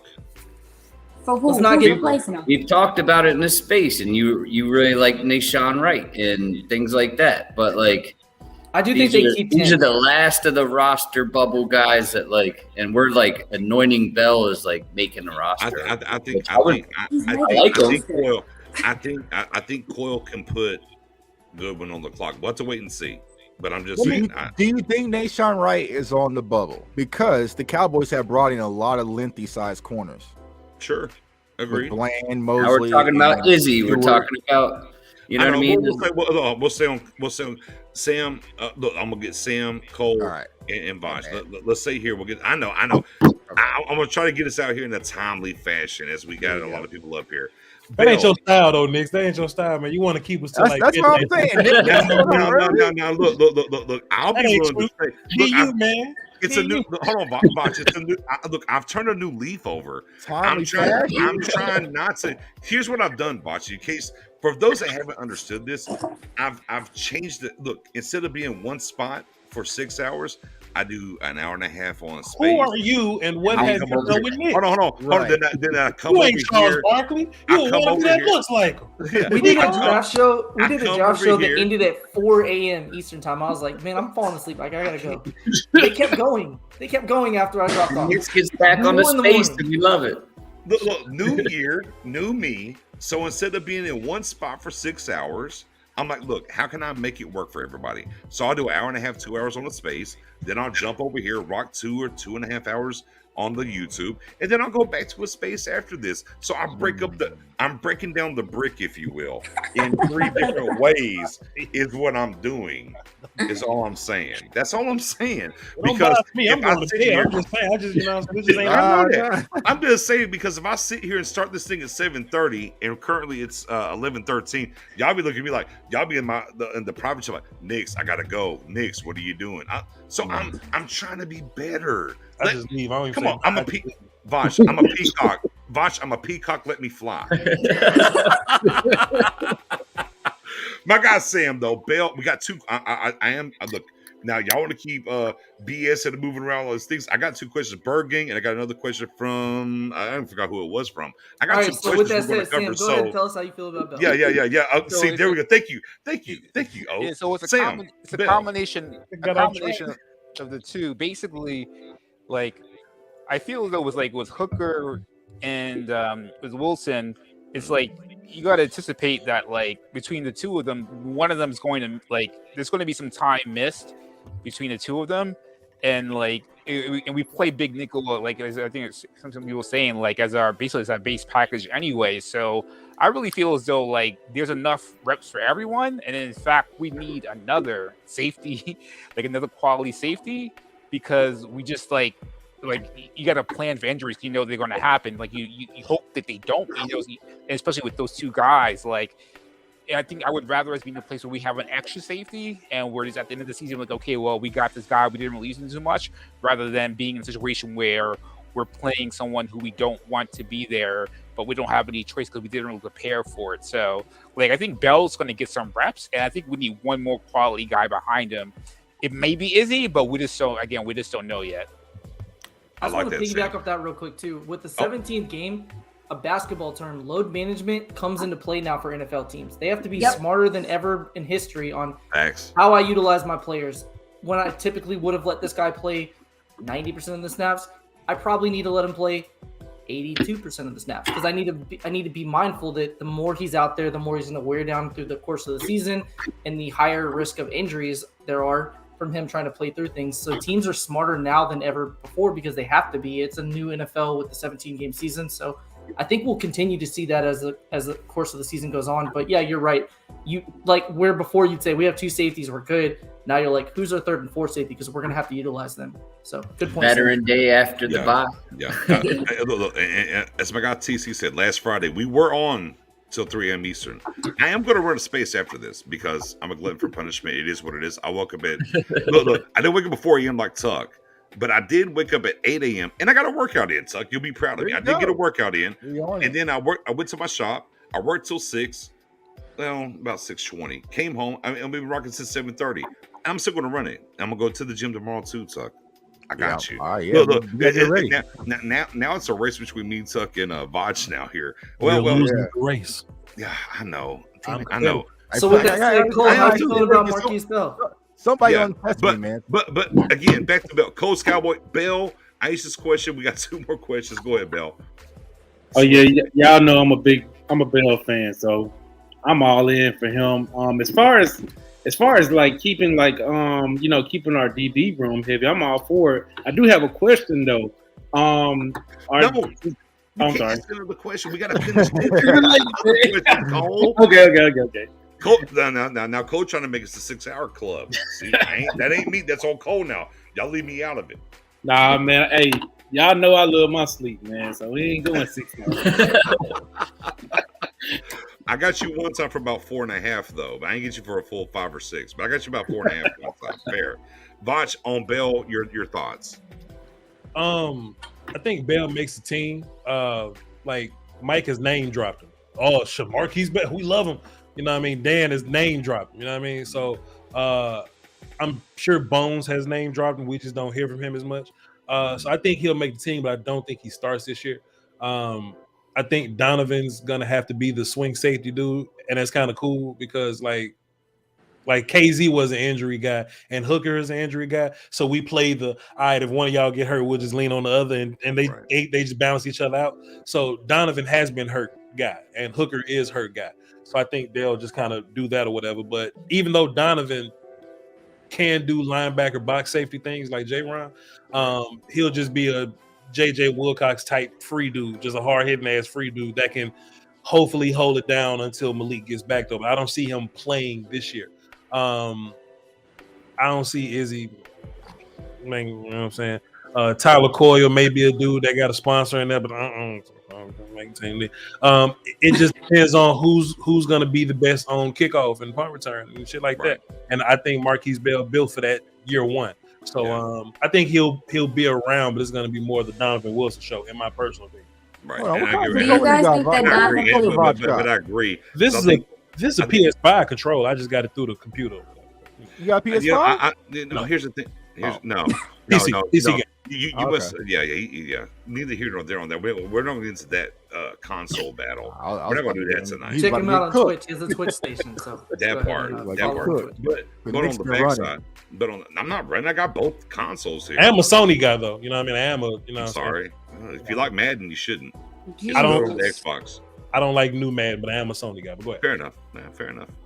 But yeah, no, I think Cole's path to this team is unseating CJ Goodwin. And they can stash him linebacker, safety, whatever the case may be, just how they stash CJ Goodwin at cornerback. $2 million roster spot they can get rid of. We know how they like the pie around here. But if Cole can't do it, then CJ will be here, and it is what it is. I'm excited to see Izzy from last year to this year. He did a lot of special teams last year. I'm excited because he has the length of whatever. I'm excited to see. Now how that walks through the door, we'll wait and see. Can I give it real quick? I'll be really quick. Tyler Coyle's path to the roster, like you mentioned, is a special teams guy. Two things you can do if you're a down roster guy. You can have position flex, and you can be a special teams guy. He's both of those because he was a guy that played safety at college at UConn, played linebacker at Purdue. He's a tweener in terms of size, where he could potentially play linebacker in nickel formation as needed.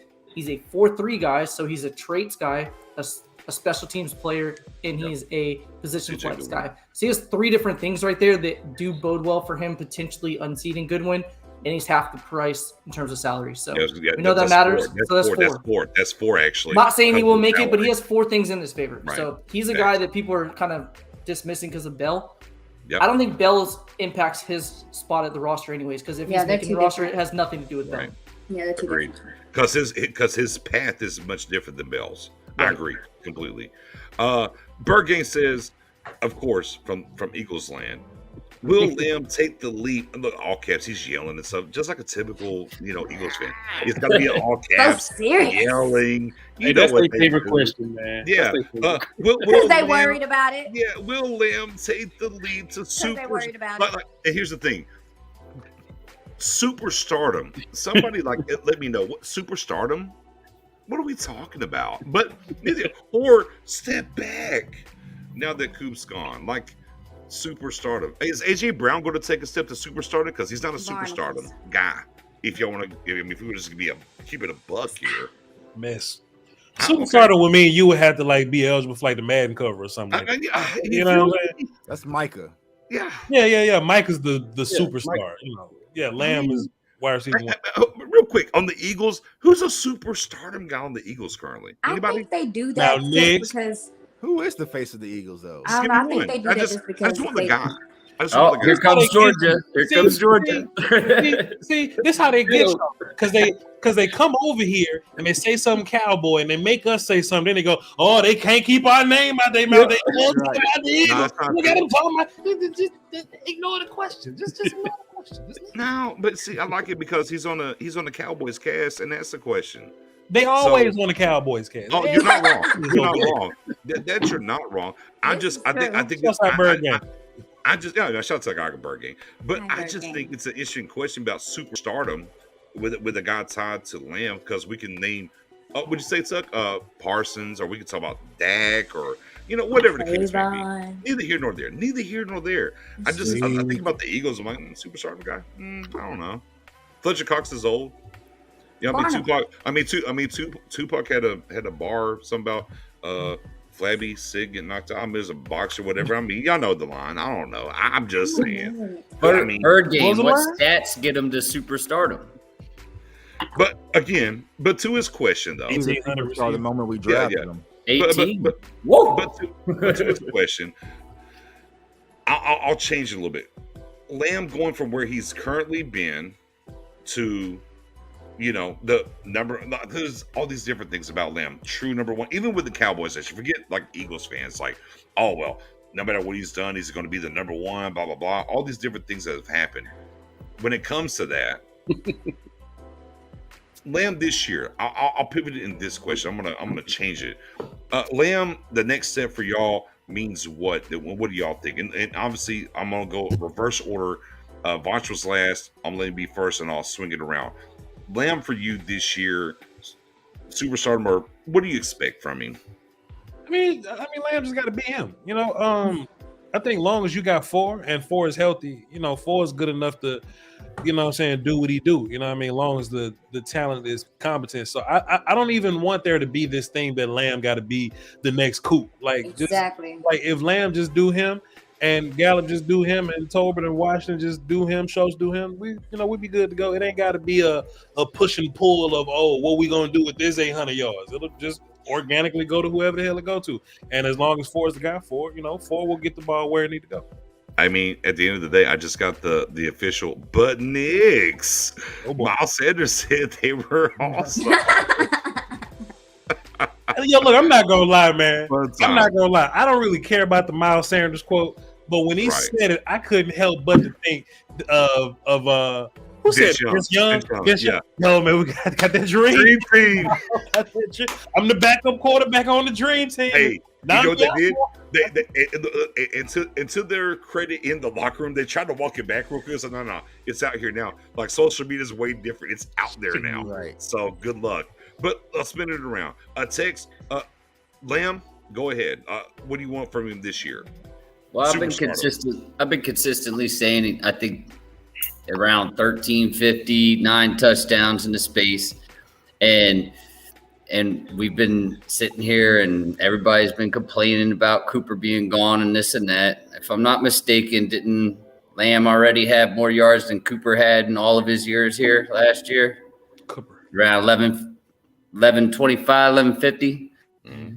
That's the most Cooper ever had here in all the years he's been here already. Am I correct? He had 2 years where he had about 1,100 yards, right? But a little bit less.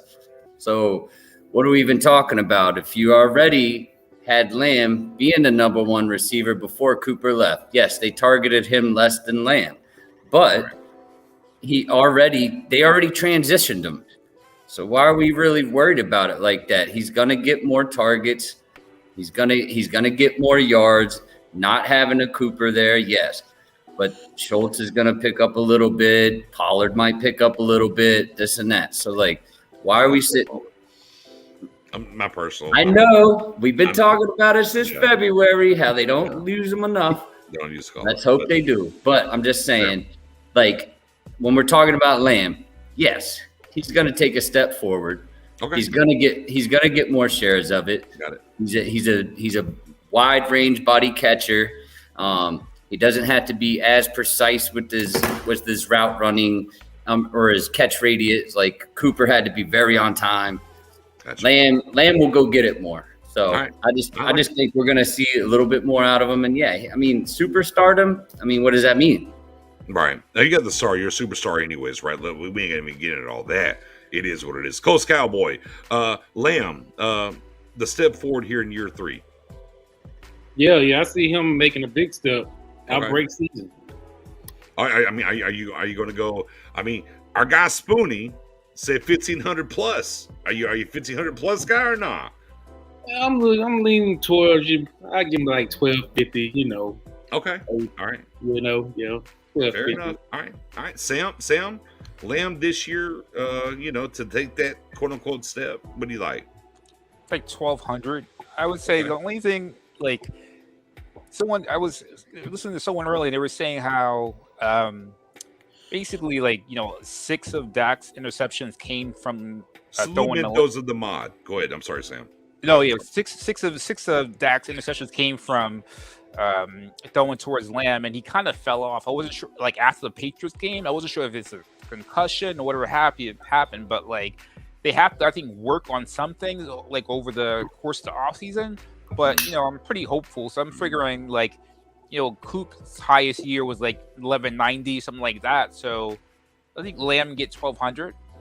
They like to spread the ball around, so I don't think they're going to like ultra with a laser light focus, give them like force feeding the ball.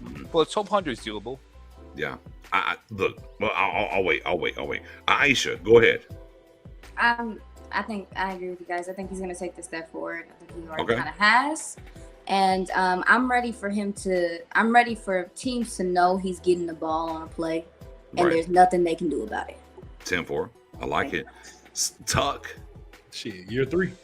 Come on, Tuck. I mean, CeeDee's been the number 1 wide receiver the moment we drafted him, Nick. No.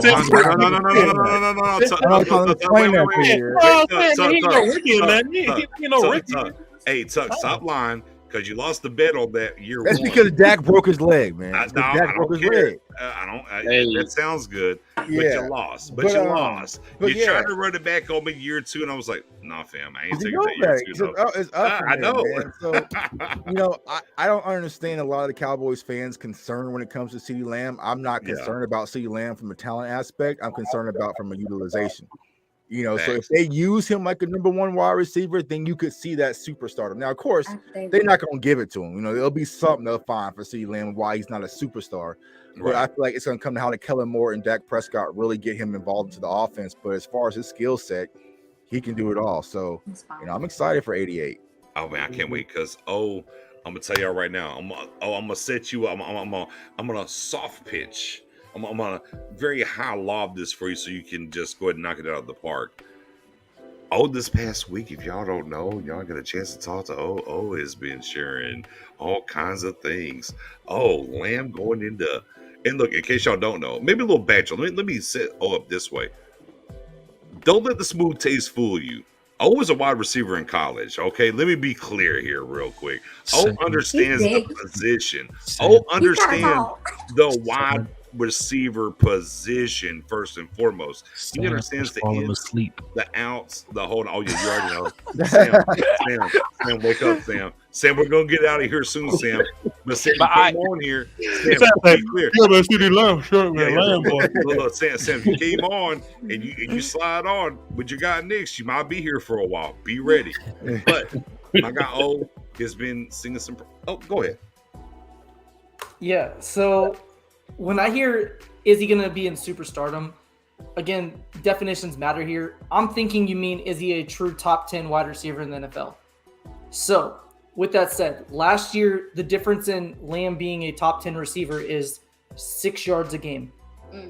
100 yards total over the course of a season is 6 yards a game in a 17-game season. He only played 16, but that would be the difference of what he would need.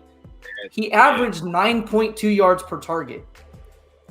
So literally all we're talking about is, can CeeDee Lamb get 1 target a game more this year as wide receiver 1 than he got last year? I don't see any reason he would not get at least 1 more target per game. So that alone puts him in top 10 in terms of yardage. So let's talk about touchdowns. Can he be a top 10 touchdown guy as well as a top 10 yardage guy? So he averaged 0.35 touchdowns per game. To be in the top 10, he would need to average 0.58 touchdowns per game. So you're talking about the difference of a quarter of a touchdown per game difference from him stepping up from wide receiver 13 or 14 to be wide receiver 9 or 10. So again, what we're talking about is not an astronomical leap. I need to go. I'm going to go on the soapbox really quick because I'm so frustrated with Cowboys fans. Botch is a beautiful mind. I told you it's a beautiful mind. A Beautiful Mind, this is what he is. Everybody needs to tweet the NFL research team and tell them to hire Professor O. I be trying to come up with content on the fly. I don't even know what to search. You know what I mean?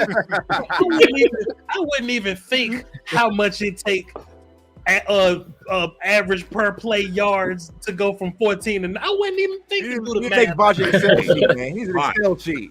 Hey, Bosch, and he on the pale. Hey, Bosch, imagine if he was on the pale L's. I'm just trying to say this. Look, this is water for him right now.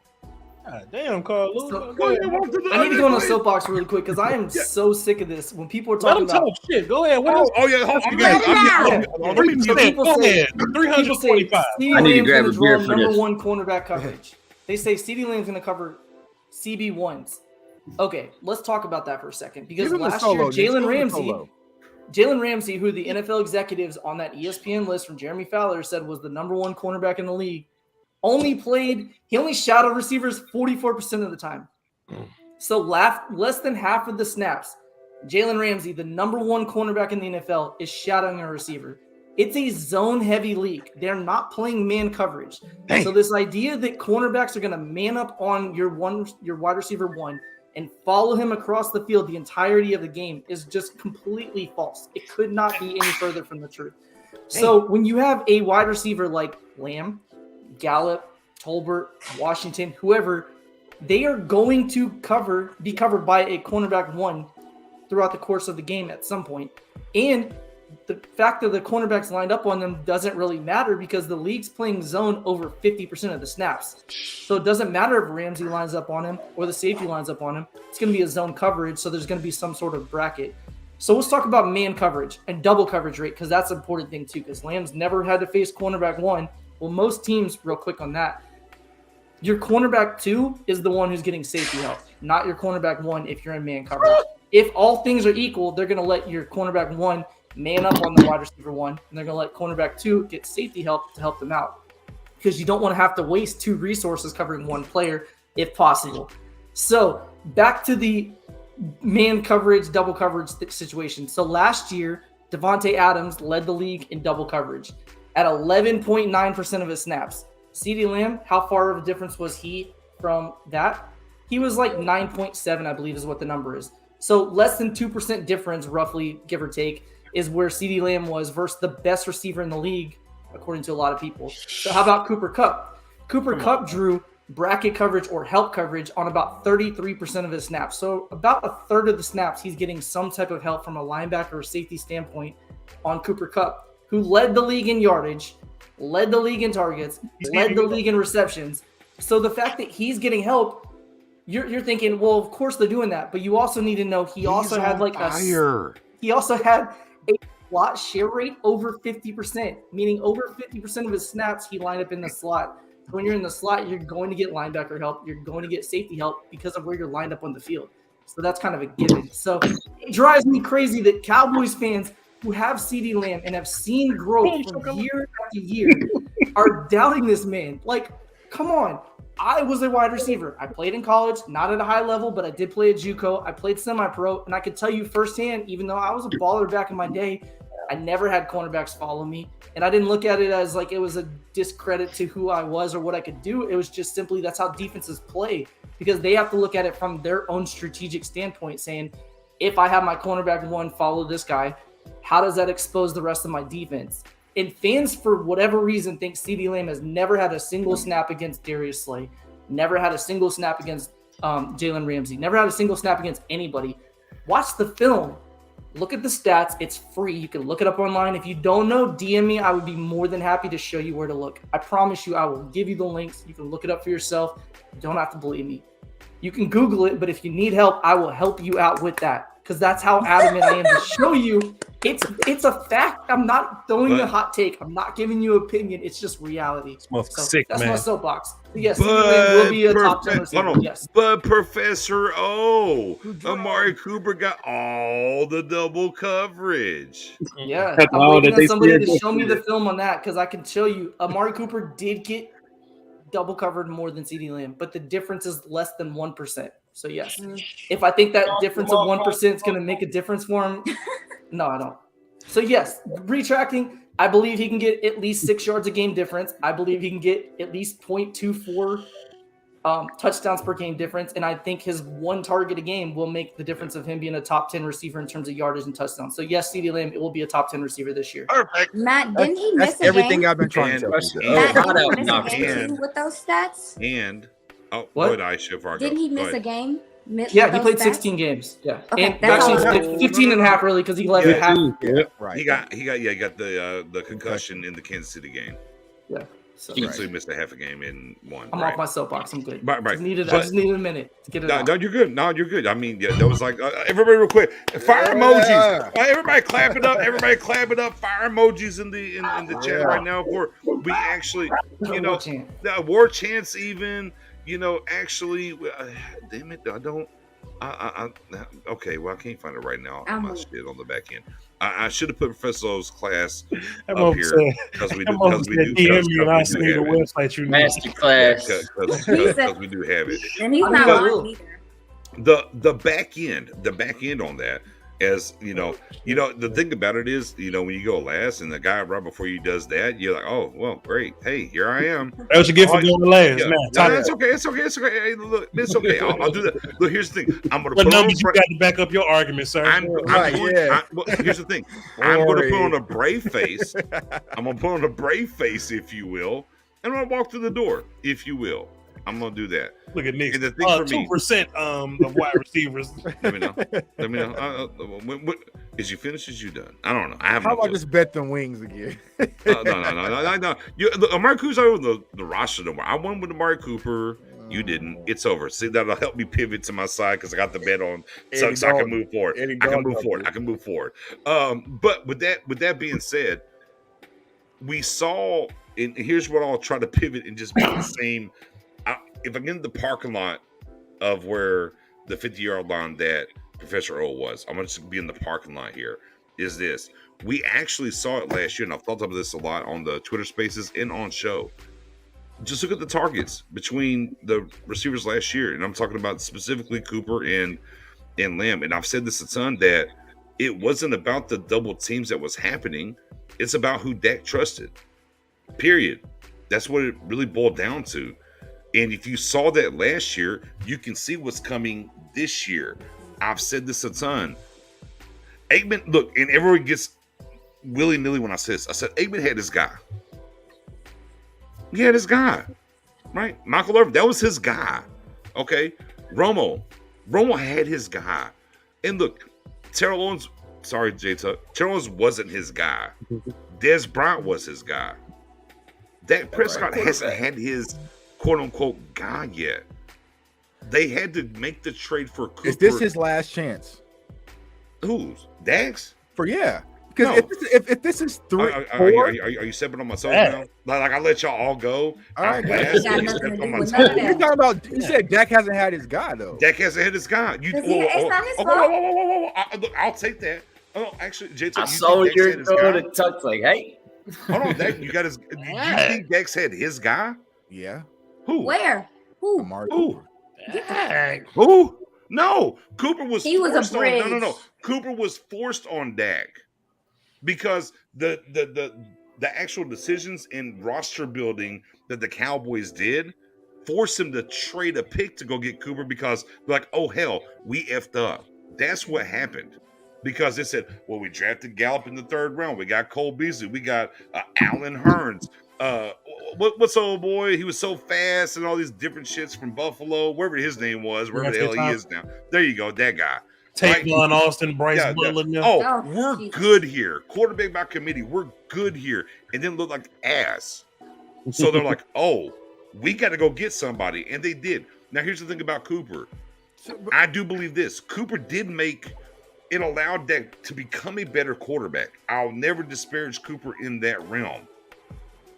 It made Dak a better quarterback. Dak doesn't need Cooper no more, though. And Cooper was never his guy. And it goes back to your point, Tuck. As soon as we got Lamb, he was number one. That's what you said, right? Yeah, because why? Because CeeDee's fundamentally, that was the first guy they drafted that should be Dak's guy. Do you feel me? But go you ahead. don't think so? Okay. Not Okay. Okay, so if it's not All right, him- but no. Hold on. Actually, let me finish my point. Yeah, go ahead. I got you on the back. My But bad, let me cook for a second. My bad, But I got if you're not buying that, that's cool. And the first year we made the bet or whatever, blah blah blah, and whatever happened. And the second year we saw what happened when Dak was, as you said, the only reason that Coop beat because Dak wasn't the guy. Year two, Dak was much more healthier, not all the way there. He's going to be this year. Was healthy. Did Amari Cooper get 100 targets? No, he didn't. He didn't get 100 targets. He missed 2 games though. Okay. Oh, I bet he missed 2 games. How many did Lamb? A game and a half for Lamb, right? With a concussion, right? We're splitting 2 quarters. Right. Bet. All right, we're splitting 2 quarters. Lamb had 117 targets last year. That's Dak's guy. That's his guy. And then let's even fast forward to this offseason. You've heard Dak talk about a wide receiver for the first time. Are you talking about friendship wise or no? Because why would the Cowboys go get Amari? They got Amari Cooper strategically because it fit what they wanted to do with Dak. No, Prescott. because no. We They didn't got have no. That's not true. That's not true. Because Dez was the no. That's not true. They went and got Amari Cooper because their plan as a roster building thing didn't work. That's why they went and did it. They thought Gallup is a 3rd round pick. They thought Allen Hurns could be just as good enough as Dez was, and they went and got and they had Cole Beasley, and they thought it would be okay. Once it wasn't okay, right, they went and made a trade because it wasn't okay. Because the rosters they built that fit what Dak does best, though. What's right there? Oh, you said it. What does Dak do best then? Because there's no. What is that? No. Don't pivot. You said it fit what Dak does best. What does Dak do best? Because Dak likes open windows. Okay, open windows. So the team that they put around him didn't provide open windows, and Amari Cooper provided that. So what does CeeDee Lamb do? I mean, CeeDee Lamb does it all. No. See, that's the because that was the knock on Dez, right? Dez doesn't get separation, right? And Dak is not the type of quarterback. Sam sleepy as fuck, dog. He's trying to go to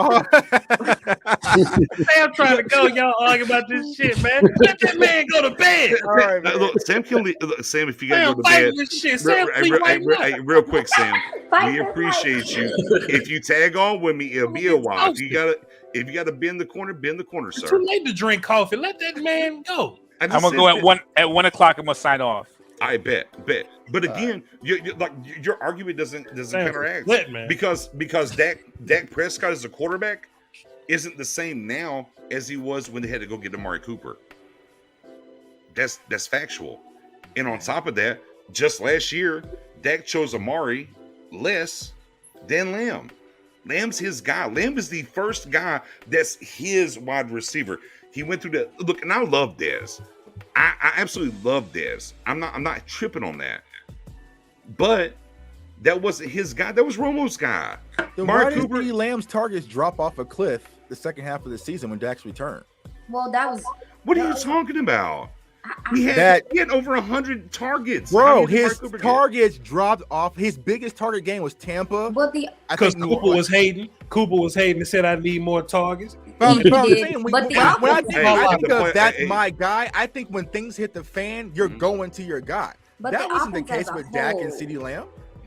Was terrible. I just so touch to your argument. Go ahead, Aisha. We got one more question. We're going. Go ahead, Aisha. Yeah, I want to say to Tuck argument. We'll argue later, Tuck. If CeeDee Lamb isn't Dak's guy, then Jalen Tolbert is. So that will be his last chance because he handpicked him. Hey man, If you're saying that, then I would say if you're saying that CeeDee Lamb isn't Dak's guy, then I would say Jalen Tolbert is. I mean, that's your he's argument. not, but I'm just saying. But Dak's already on record saying I'm throwing this guy to the end of my years. He's never said that about any wide receiver. But go ahead. Said what? No, I'm talking. I cut Tuck. I didn't mean to step on his toes. No, I was just saying like because Tuck said that this is Dak's last chance, and I would say if it's not with CD, then to your argument, it would be Jalen because he picked him. Right, because I'm saying, okay, so boom, you moved on from Dez. Why are you giggling, Spot? You moved on from Cole Beasley. You now moved on from Amari Cooper. You're probably about to move on from Dalton Schultz. If things don't work with Dak and CD, they move on. Like, what is the guy? Because when I think of the guy, I think no matter what, when things hit the fan, Dak is looking for CD. That hasn't been the case. So what did he do? Did we watch the same season last year? Bro, we were at the same game. I don't know what's happening right now. I mean, low key, we're talking about the playoff game. The last one we were at. We're talking about the last Cedric, games, it was Cedric Wilson. It was Cedric Wilson and Dalton Schultz. If we're talking about the last game, but I'm talking about the last 6 games when Dak returned back. CeeDee Lamb's targets had dropped. Did you ever stop to look at did the coverage rotate different because of how Kellen Moore's offense works and it's going to the open guy because they were covering Cooper more, but then they said, oh shit, it's all about Lamb. It's, oh, let's rotate it that way, so they started going the other way, and then the offense dropped because all of a sudden Lamb wasn't getting the ball, and we sat here for the last 6. We said just throw Lamb the damn ball, but because of the offense and how it works, they rotated the coverage. They went somewhere else, and we couldn't run the ball, so it didn't matter. So versus Atlanta, 7 targets. Versus Kansas City, 4. New Orleans, he had 11. 4, and he was hurt in the second quarter. Be clear. Yeah, right. New Orleans 11, Washington 11, New York 9, Washington 5, 4 versus Arizona, 2 versus Philly, and then the playoff. Philly game. Who played like how many snaps did he play in the Philly game? Right. Okay, take the Philly game. All right, the playoff game, right? I don't know, Tuck, man. Your argument looking kind of. But I'm saying, you act like watching here, brother. I need you. CeeDee's yards fell off after that, so it wasn't like he was heavily involved. So you just said that he wasn't looking. Go back to the last 4 games and run them. Go back to the last 4 games and run them. That's what I'm saying. So how you say that's the guy? I'm telling you, run the last 4 games. But it was you just came up here and run the last 4 games.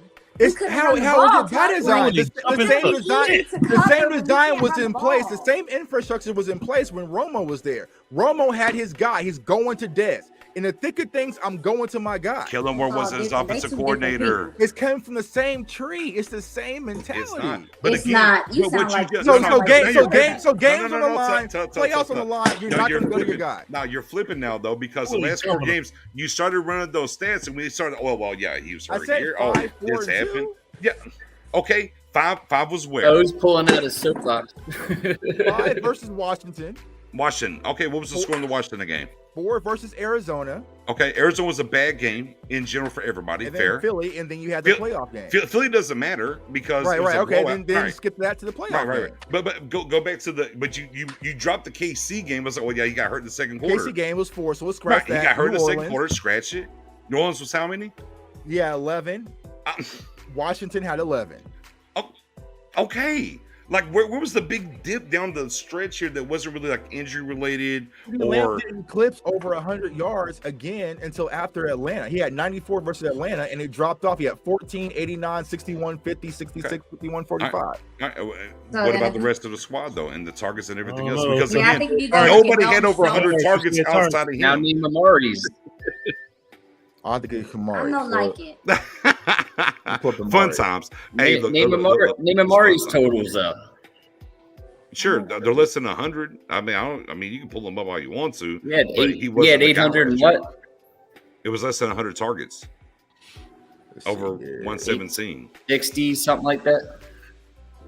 He had a better catch percentage, I think, if I'm not mistaken. So he had caught more balls his way percentage-wise than Lamb. But Lamb was getting the ball, not the way that we really wanted to see it. And again, it goes back to this is Dak's guy. And the other guys, he hasn't had his guy yet. That's where I'm at. And me and Tucker are going to argue for the next like 3 weeks on in group chats. It'll be fun. I'm happy about it. I can't find the other question. We're going to pivot out here before we get out. The last question was, oh my God, I think my guy Sarge had the question. Was, who is your favorite undrafted guy? I'm sorry I can't find it to put it on the board. I do apologize for that. Too many things have happened. But who is your favorite undrafted guy on the roster? Vach, who's your favorite undrafted guy on the roster? I don't keep up with them people, man. Okay, fair. All right, fair enough. I mean, I actually have one. I mean, Terrence Steele a good one. All right. Well, I'm out from this crop after the draft, if you will. Oh, yeah. Nobody? Yeah, Bell, you want to go with Bell? Yeah. I don't want to take y'all. So y'all. Fair enough. All right, Aisha, your favorite undrafted guy this I'm draft class. I'm thinking I need to look at my list. Exactly. Okay. I mean, mine's Alec Lindstrom. Mine personally, Boston College center, Alec Lindstrom. There's a position battle there. I don't think he's going to walk through the door. Obviously, as an undrafted guy. NFL lineage, bloodline. Was it dad, brothers in the league? Pretty good guy. Brother first round pick, dad drafted, uncle drafted. So right, there you go. So bloodline, I like Alec Lindstrom, center, open competition. It'd be great if he walked through the door. I don't think it's going to happen. I think it's between Farniok and Badaz, but Alec Lindstrom's my guy, undrafted. Tex, your favorite undrafted guy, real quick before we get out of here. I mean, there's not really one yet. Bell might be the most intriguing, but Sam, before Sam goes to sleep over there, Sam, your favorite undrafted guy. What's the question? Your favorite undrafted free agent. Come on, Sam. I know. I was actually looking at the list, right? Probably Garibay, actually. You going with who? That's mine too. Garibay. Garibay's a good one. Garibay will definitely have the most impact. Garibay's a good one. Garibay probably has the most impact. Shout out to guy Sweeney because he's 10 toes down on him as well. Coles, your favorite undrafted guy. Hey, I was gonna say Garibay, man, just to be funny, but of course it's gonna be Garibay. Hey. He says you was asleep underneath them shades. You know you came on here. It is what it is. Just saying. Yeah. Garibay, Tuck, who's your favorite undrafted guy? Yeah, I know. I mean, Bell's the easiest one, but I'm gonna cheat. I'm gonna say TJ Vasher. Oh, well, I mean, this year, not last year, this year. Yeah. This year, you're cheating. Yeah. Jay Tuck always trying to move the damn lines here. I was just about to defend you, Jay. I like Isaac Taylor Stewart. I like Isaac Taylor Stewart, man. I'm pulling for another current cornerback to emerge and get Vach's guy. Vach. Response real quick before I get the. Oh, you good? Ain't nobody thinking about Jay Tuck, dog. Hey, look. Jay Tuck's is the pressure cooker. He's got like 4 hours and 60 minutes before he got to be in the gym. We'll see. Professor O, who's your favorite undrafted guy? Yeah, I'll go with two guys quickly that you guys haven't mentioned yet. Garibay and Bell are the two most likely to make the roster. I like Lindstrom, so I'm going to go a different route. Story. Okay. Not a story. I'm going to be quick. I like Ty Freifogel. If you watch his film from 2021, you're going to be disappointed because the quarterback play was terrible. But if you watch his film in 2020, when he absolutely cooked Ohio State with some defensive backs that were drafted early, you're going to be impressed. I'm going to go with his teammate too, Peyton Hendershot. So Peyton Hendershot has a real chance to be tight end 4 in this roster. Yeah, get Sprinkle out of here. He's competing against Sprinkle most likely, assuming that that's kind of how it works out with Schultz, McHugh, Ferguson, whatever order that works out. But Hendershot can play. He's good. Like, if you watch his film, he did have a domestic violence issue in college. So that was one thing that, was a red flag and one of the reasons he didn't get drafted. He can play. Like, he's a good yak guy. He produced every single year in college. When Ty Freifogel took a step back in 2021, Hendershot took a step forward. I like Hendershot a lot. He's a guy that I know TC915 is like, Matt, stop talking about this guy. If you watch his film, he's good. Like, there's something there. So I'm just going to throw him out there. So Freifogel, Hendershot, both Indiana players. Those are my two guys that I think have a realistic chance to potentially make the roster. Maybe not start. Obviously, probably not going to start, but maybe throughout the course of the season could be a practice squad call-up or even make the 53. Definitely. Yeah. With that being said, guys, we're coming up on the 2.5 hour mark. We're going to clip it What did you say real quick? Text? Did you? Because I like to be devil's advocate. I'm a Met. No. Real quick. One more thing. One more thing. Real quick. Damn it. I know. Damn it, Botch. Hey Jay. Hey Jay. Wasn't CD a luxury pick? It wasn't their guy, right? Who was a luxury CD. pick? Yeah, he was a luxury pick, and it was a He fell into him. It was a wonderful luxury. See, I just wanted the devil's advocate real quick. That's all. It was a life of luxury, which I love. Anyway, it's his guy now. Okay, right. With that being said, we are going to clip. Give me about 10, 15, 10 for sure. I'm going to run a space on the back end. I know all these people will be gone, but if y'all want to come rock with me on a space, I'm going to go. I got time because I'm actually off tomorrow. Although, real quick, I do get to take a trip to Dallas. There's only 3. For those who are Stranger Things fans, they have 3 spots in the entire world. Paris, Chicago, Dallas. Grapeville Mall there, Aisha. There's the only spots you can go. At 7 p.m. for anybody in the building. At 7 p.m. tomorrow, I got the tickets. It's going down. I'll be in the building. If y'all come, kick it with me. Meet a producer Jay, who, if y'all love the intro and all the overlays we've been doing, producer Jay is who does it. She's going to be rocking with me. We will be in the building in Dallas tomorrow, 7 p.m. at Grapevine. Is that what it is? Yeah, Grapevine, right? Grapevine Mills. Yeah, Grapevine Mills. That's where it's at. We'll be in the building for sure. Aisha, man, come on through and kick it. Yeah, actually, I might roll up. Yeah, come on through and kick it. We'll be in the building tomorrow over there checking out that spot. But with that being said, every Wednesday, you already know what the business is right here. If y'all hit the sub, whatnot, me, Margarita Mary, and of course, Spoonie delivering the content throughout everything. And then let me roll out the red carpet first and foremost.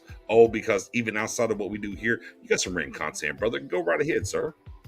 Yeah, appreciate it. So Pick 6 Sports, you can find me next Wednesday and Friday. Be there for our show. We have a roster breakdown. We are on our final 2 positions. We're going to lump them together because we don't have time to do both before camp starts. So next Wednesday, we're going to finalize our position groupings as we talk about what we're looking for as a quarterback special teams.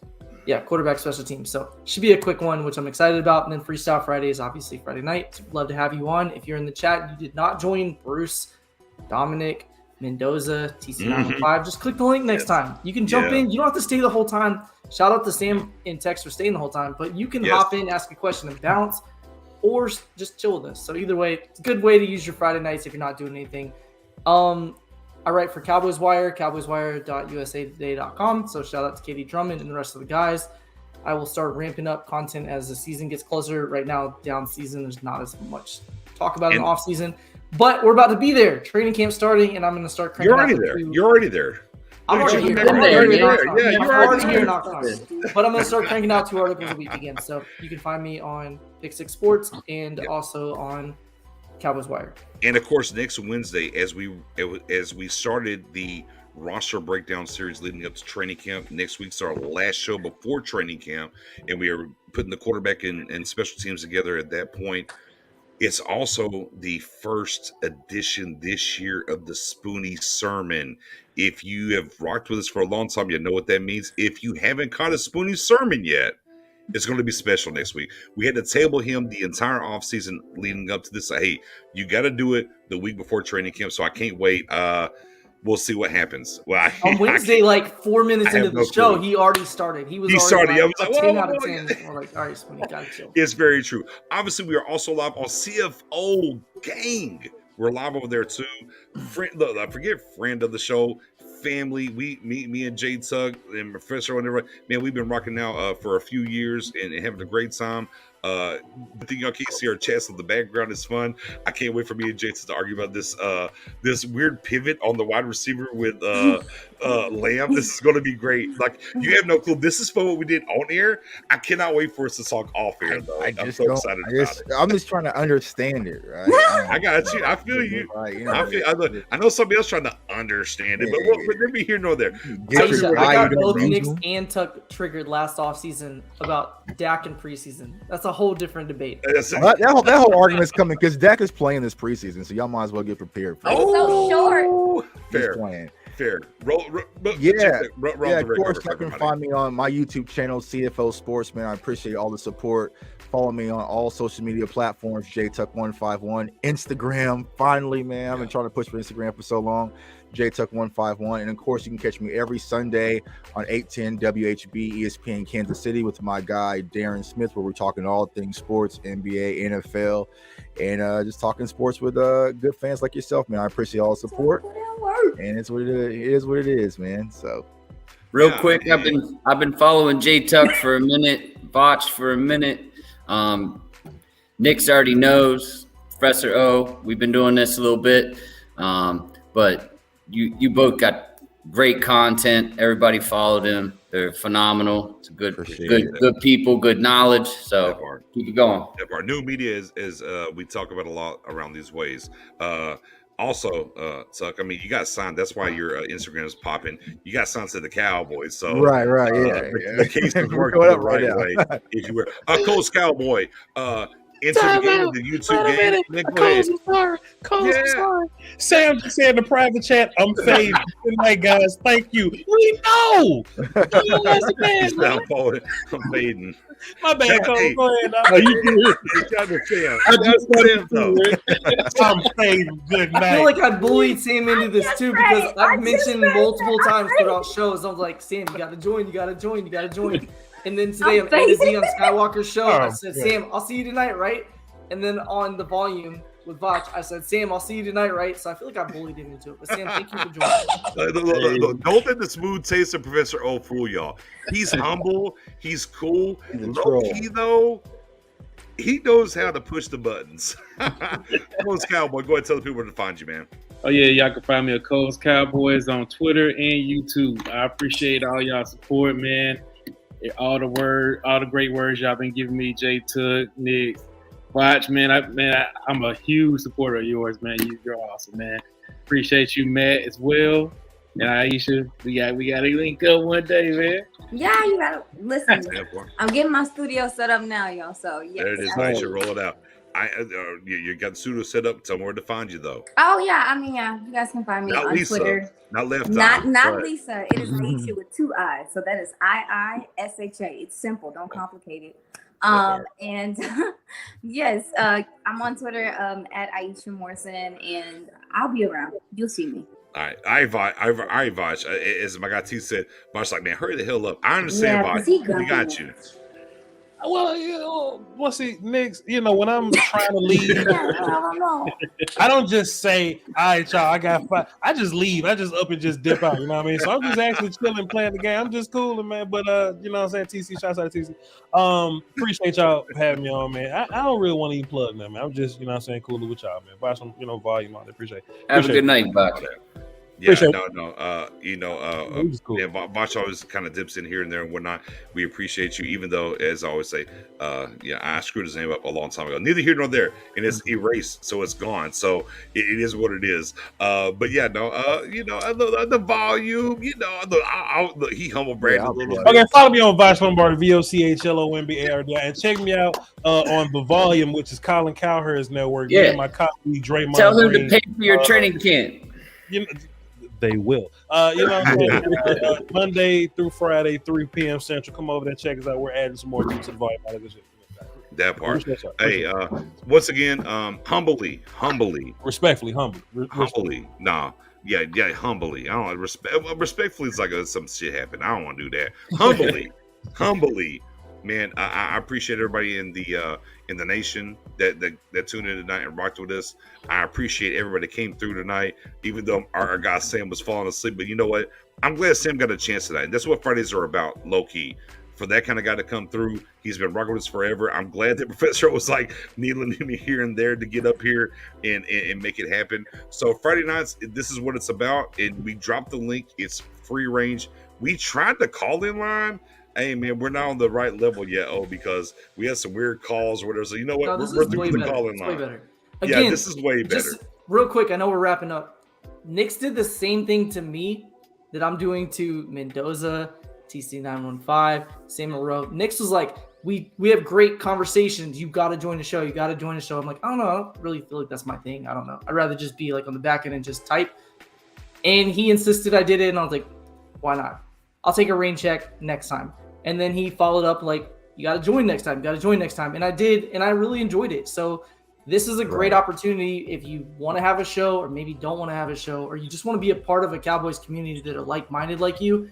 Just hop on, ask a question. Again, you can ask a question and bounce, or you can just hang out with us for a couple hours until you fall asleep. Like whatever. Either way, it's fun. It's worth an opportunity because you get to meet people you may not have met before. You used to talk to your girl on the phone in middle school and fall asleep. Yeah. And if I got to, I'll be like, "You're now in tune to the quiet storm." I mean, I'll do what I got to do. It is what it is. Everyone fell asleep on the phone. Yeah, you know what I mean. But on the back end, me, look, I got added to.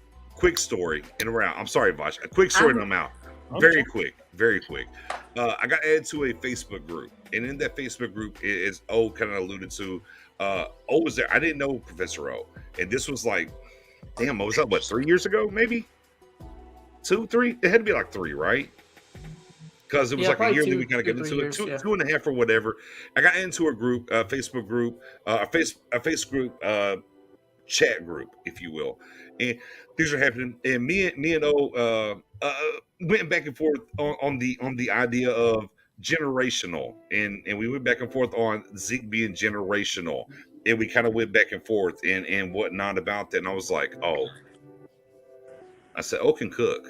I said, I like that. And we kind of went through whatever, and we were early into what we were doing, Sargang, and then of course, obviously now shout out to Pick Six and what we're doing.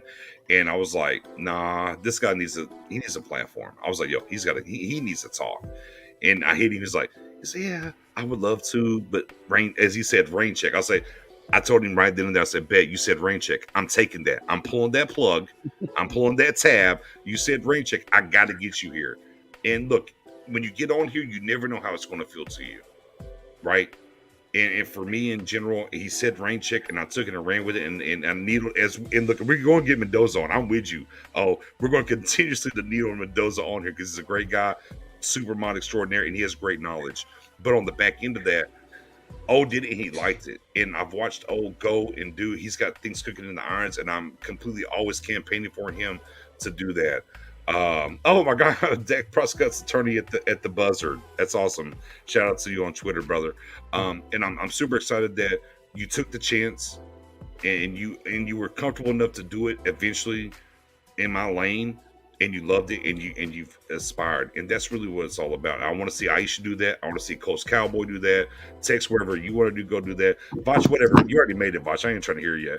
And J-Tuck just got signed to the Cowboys, so whatever. Nah, but no, real shit. Real shit though. Like, I really do enjoy watching people succeed and move forward in this, and realistically in this community. Absolutely. Whether you're in the chat or whether you're on here, and this is why we do these shows, for y'all to get the opportunity to try before you do it on your own, if that's what it takes for y'all. But in general, I'll interact, I'll follow, do whatnot, but it's really about the community and what we do. And if you get a check from it, cool. But if you're doing this just for a check, you're never going to make it. And that's what I'll end with. If you do it just for a check, you're never going to make it. It has to be your passion, because what I do every day of my life for my business for going on 13 years, August 23rd, is my passion. This is my other passion, so it's fun to me. So I appreciate everybody and who comes to and rocks with us. Hey, and guess what? Mingo wants to see 1209, and I'm gone. I'm gone. I'm gonna be on space. I won't see none of these. Well, I'll see Tex. Tex is a glutton for punishment. I know you, Tex. I'll see Tex me over there. My last 2 Fridays was the first time I got on here. So that part, you know what I mean? It's easy. Literally, just click the link. You don't have to have an account or anything. Just click the link. That's all you have to do. Because Aisha was like, I do barbecue. What do I need to do? Aisha's like, bro. I own my own barbecue restaurant. That's what do I need to do? I said, Aisha, do you have a cell phone? She said, yeah. I was like, yo, just click the link. You good? Don't worry about it. I was like, what do I do? Yeah. I didn't know. Hey, follow everybody as all their lanes and talks about. We're gone because it's now 12:10. We're gone. Wednesday, we're here. Follow me, your guy Nix. Space coming up next. I'll let y'all later. Peace. Bye, y'all.